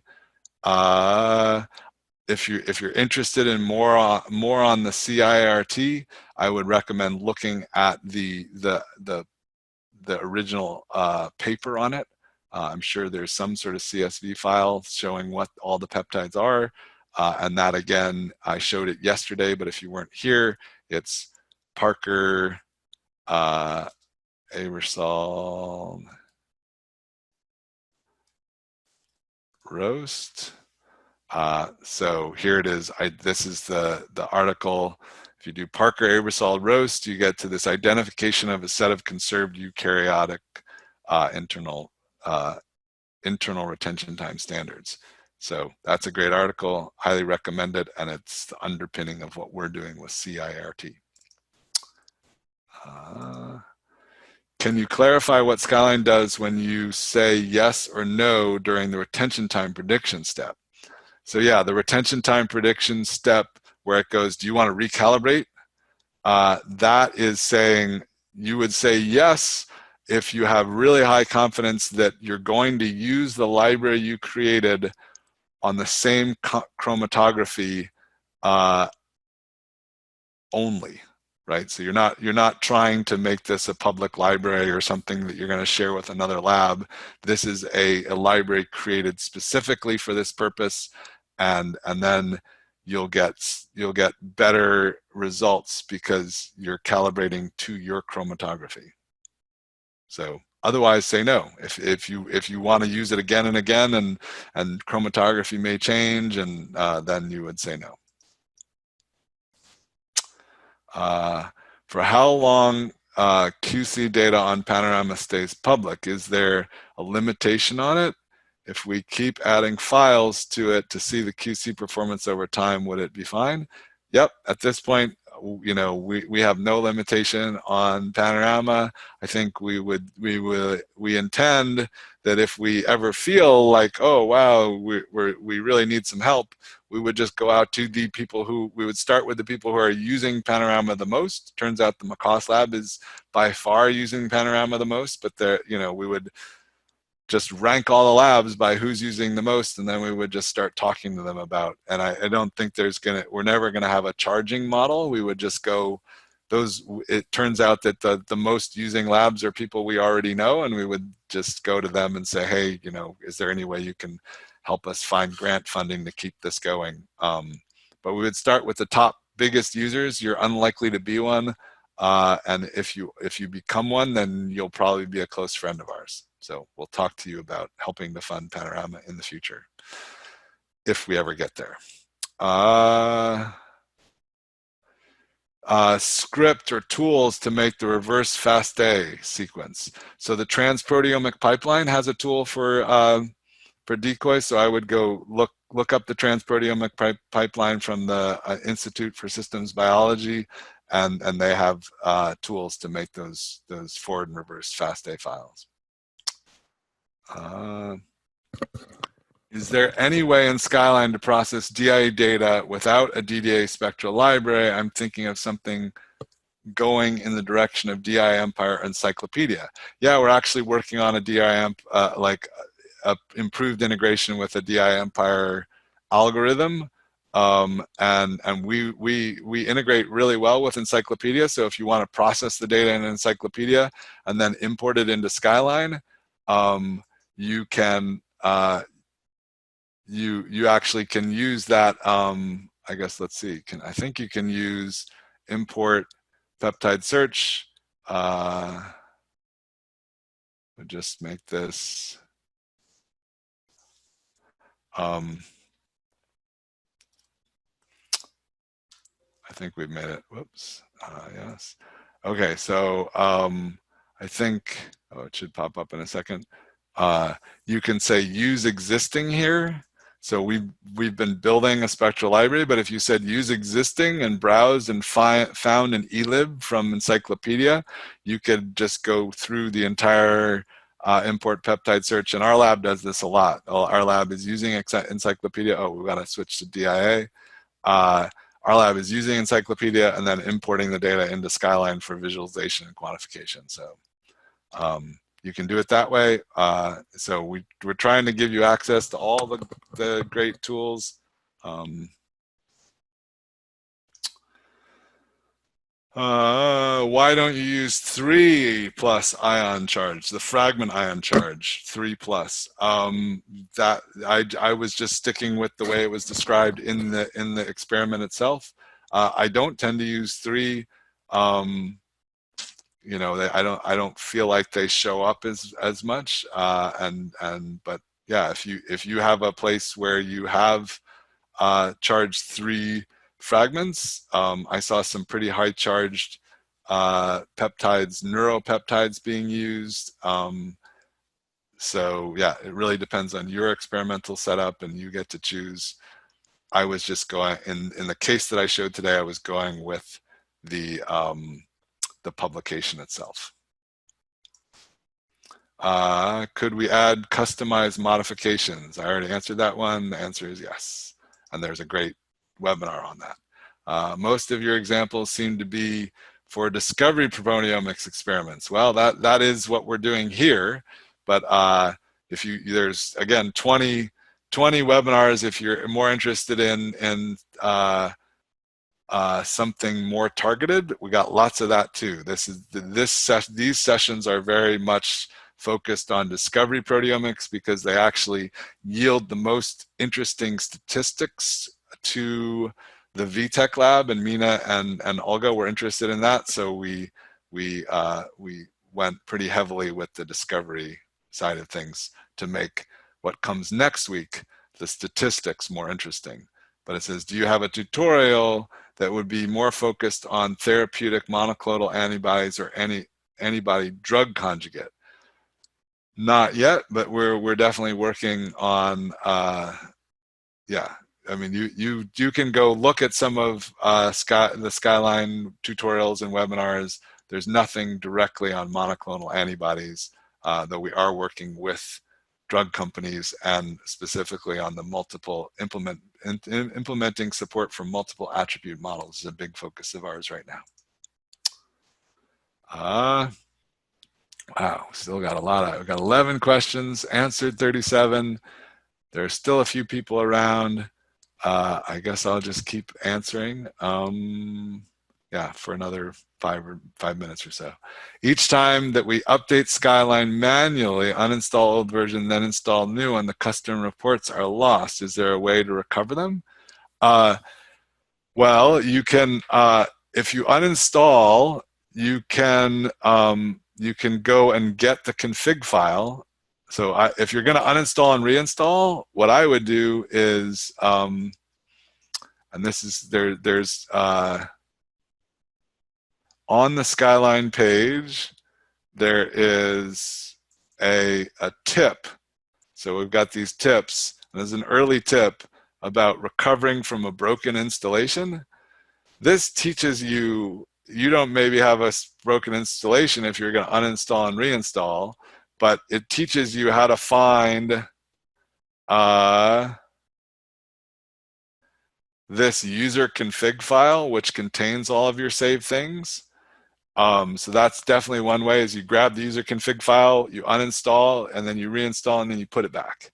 So that's a good way of keeping all of your settings really easily. Another, reports, you can go to view document grid, this place where I did manage reports, and you can I think maybe select all those and click share, and then now you can save those reports. So if you want to save reports that then you can import, like I did. Remember when during the tutorial I went import and into the CelebSec, wrong one, CelebSec scripts. These are save reports, these .skyr files. And these ones have one report per file, but you can actually save multiple. So if there are certain things that you want to save, and even that allows you to then send them around to your friends. Another way to save things, as I mentioned, is to actually, now I've got this Skyline test file, is just to go to like document settings and check those reports. And now if I send this off to somebody, they'll get those reports. So that also, you can save copies of things with settings in them, documents, and then you just open the document and things will come back. So that's a great way of storing things. Yeah, so anyway, so one, if you're going to uninstall and reinstall, you can just protect your user config file. And if you want to share and stuff, then you can save to documents or save to some of these auxiliary files. I missed part of your comments on multiple attribute monitoring. Can you report? Yeah, we're working closely with Regeneron, a company, on supporting their use of multiple attribute monitoring, and we're working with the consortium, and these are people who have become what are called panorama partners. And so There is on Panorama, there's a note about becoming a Panorama partner on the main page, the Panorama Partners Program. And this allows people to help fund Panorama and get specific work done for them. And so there are multiple groups right now helping to fund Panorama's development toward supporting multiple attribute models. It's likely actually to be functionality that's in the premium version, and so it's not likely to make it out quite as publicly and freely as some of the features will be public and free, but some of the features, because these are well-funded pharma companies, will actually be something that you will only get if you join this Panorama Partners Program. So,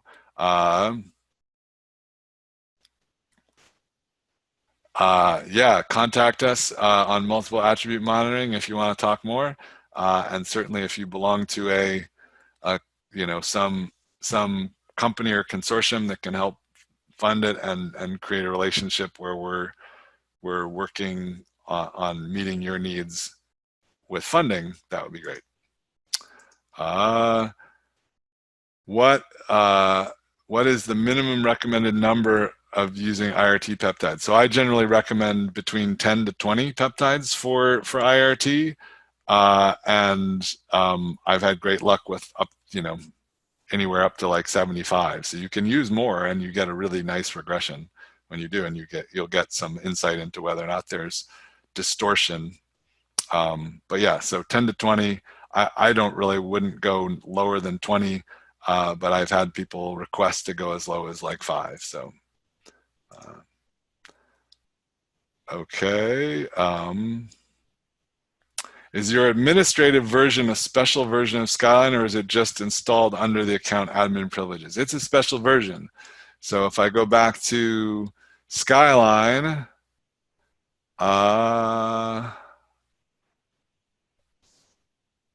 actually, okay, so if I go back to this main page here, this is the, download and install Skyline. And if I go here, I guess, yeah, you have to know what you're doing. If you expand this install 64-bit Skyline 20.1, you can see there's an unplugged version that's here. This is the link to the unplugged version as well. And then there is also this administrator install, and that's it.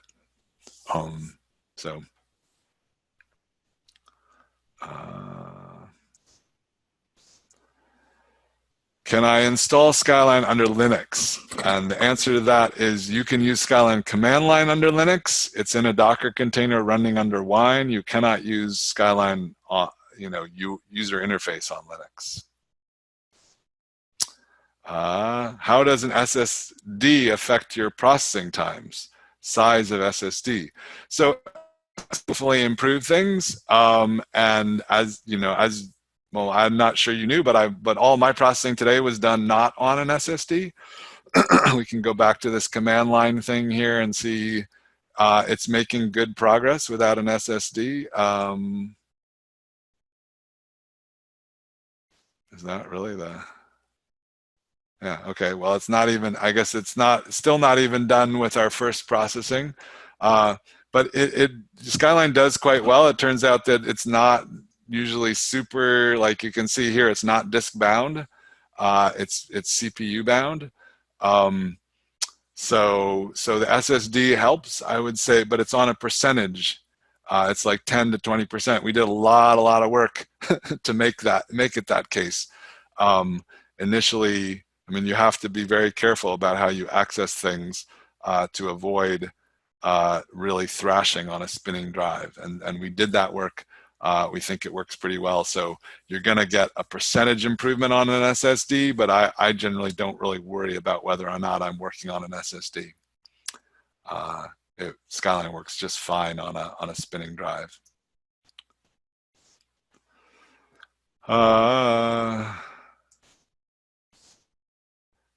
Can Skyline pros it? Oh, this is ETD again. Yeah, so we already answered that one. How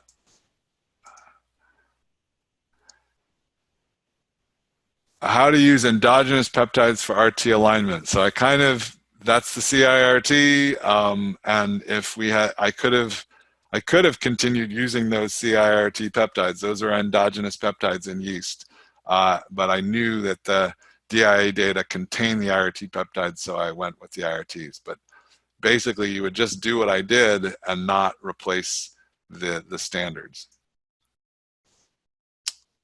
What program do you use to convert sequester mascot to PepXML?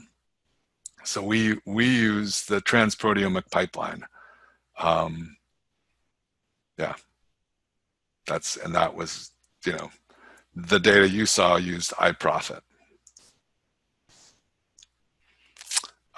When you generate the decoy database, do decoy reverse peptides have the same predicted RT as the forward sequence? Is it possible that bias exists towards decoyed mirrored peptides due to the IRT model?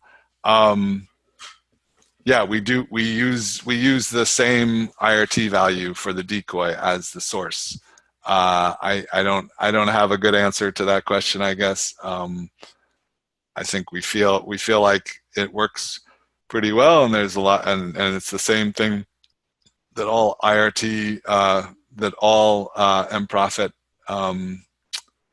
tools use, and yeah. But if you can show us how you think we could do it better, we'd be happy to listen, see the publication. Is IRT prediction really gradient independent, or is it better to collect own IRT data to create calibration? It's the closer you can get your IRTs to the data that's collected, the better. That's definitely been proven. It works lab to lab, but if you had IRTs that were specific to your chromatography, and if you watch Brian Searle's presentation on Tuesday, he was talking about chromatogram libraries where he's collecting the things that become his IRTs on the same column in the middle of his experiment, and then he gets incredibly accurate retention time prediction. That really is very powerful. So the further away you go from your own chromatography, the weaker your IRTs become. They can, as you could see in my case today, there was some, the IRTs were not ideal, but they still worked. So that's what I have to say about that. And then the last, what webinar or presentation covers today's topic? So yeah, if you missed today and you wanted some of the material, the webinars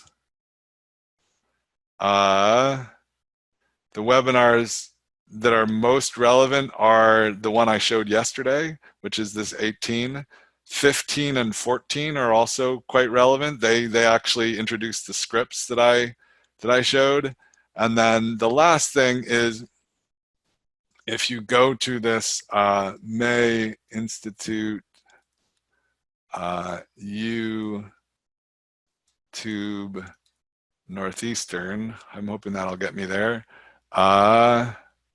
Here it is. Oh, that's not on YouTube. VTech. There she is. Okay, so this gets me to Olga Vitek presenting her May Institute, and then I'm gonna stop. And then if you get out to the, if you get from here out to the May Institute, so this is the main thing, then you've got 2019 playlists, and you can, I would say, go to the 2019 capstone, and that's got lots of presentations, including ones from me. So these, yeah, that's Bruder Dataset, and then this is going to be the most like what we did today. You can't hear my voice because I haven't shared my, but yeah, you can see that this is gonna, whoa, that's different. Oh, that's the Bruder data set. But in the end, we end up here in the Celebsec data set. I think. And yeah, so to have a look at that Northeastern YouTube channel, and it will cover very similar things. All right, that's it. I'm out of questions. Probably most of you are not listening anymore. We certainly lost a few people. It's been a long day. Thanks for coming. It's been great being involved with the May Institute online. It's a great opportunity to rework all of the to retry all of the scenarios that we've created and try them with the latest improvements from people in the Skyline team, and realize there are some bugs and some things that we can fix and improve. So yep, definitely keep looking at this material and keep learning, and I hope that you soon will, if you're not already, I hope you soon will be running DIA experiments, and I hope that this helps you launch into next week with Mina and using MS Stats on the reports exported from Skyline. Thank you, Brendan. Thank you. And then just one additional comment, like we record all these tutorials, so it also will be available like in a couple of hours in the YouTube one. And then you can also find the link from the May Institute. You can see video, and then it will be linked to over there. Again, thank you so much, everyone. Have a good weekend. Hopefully we can see next week. Okay, thanks, Mina. Bye. Bye.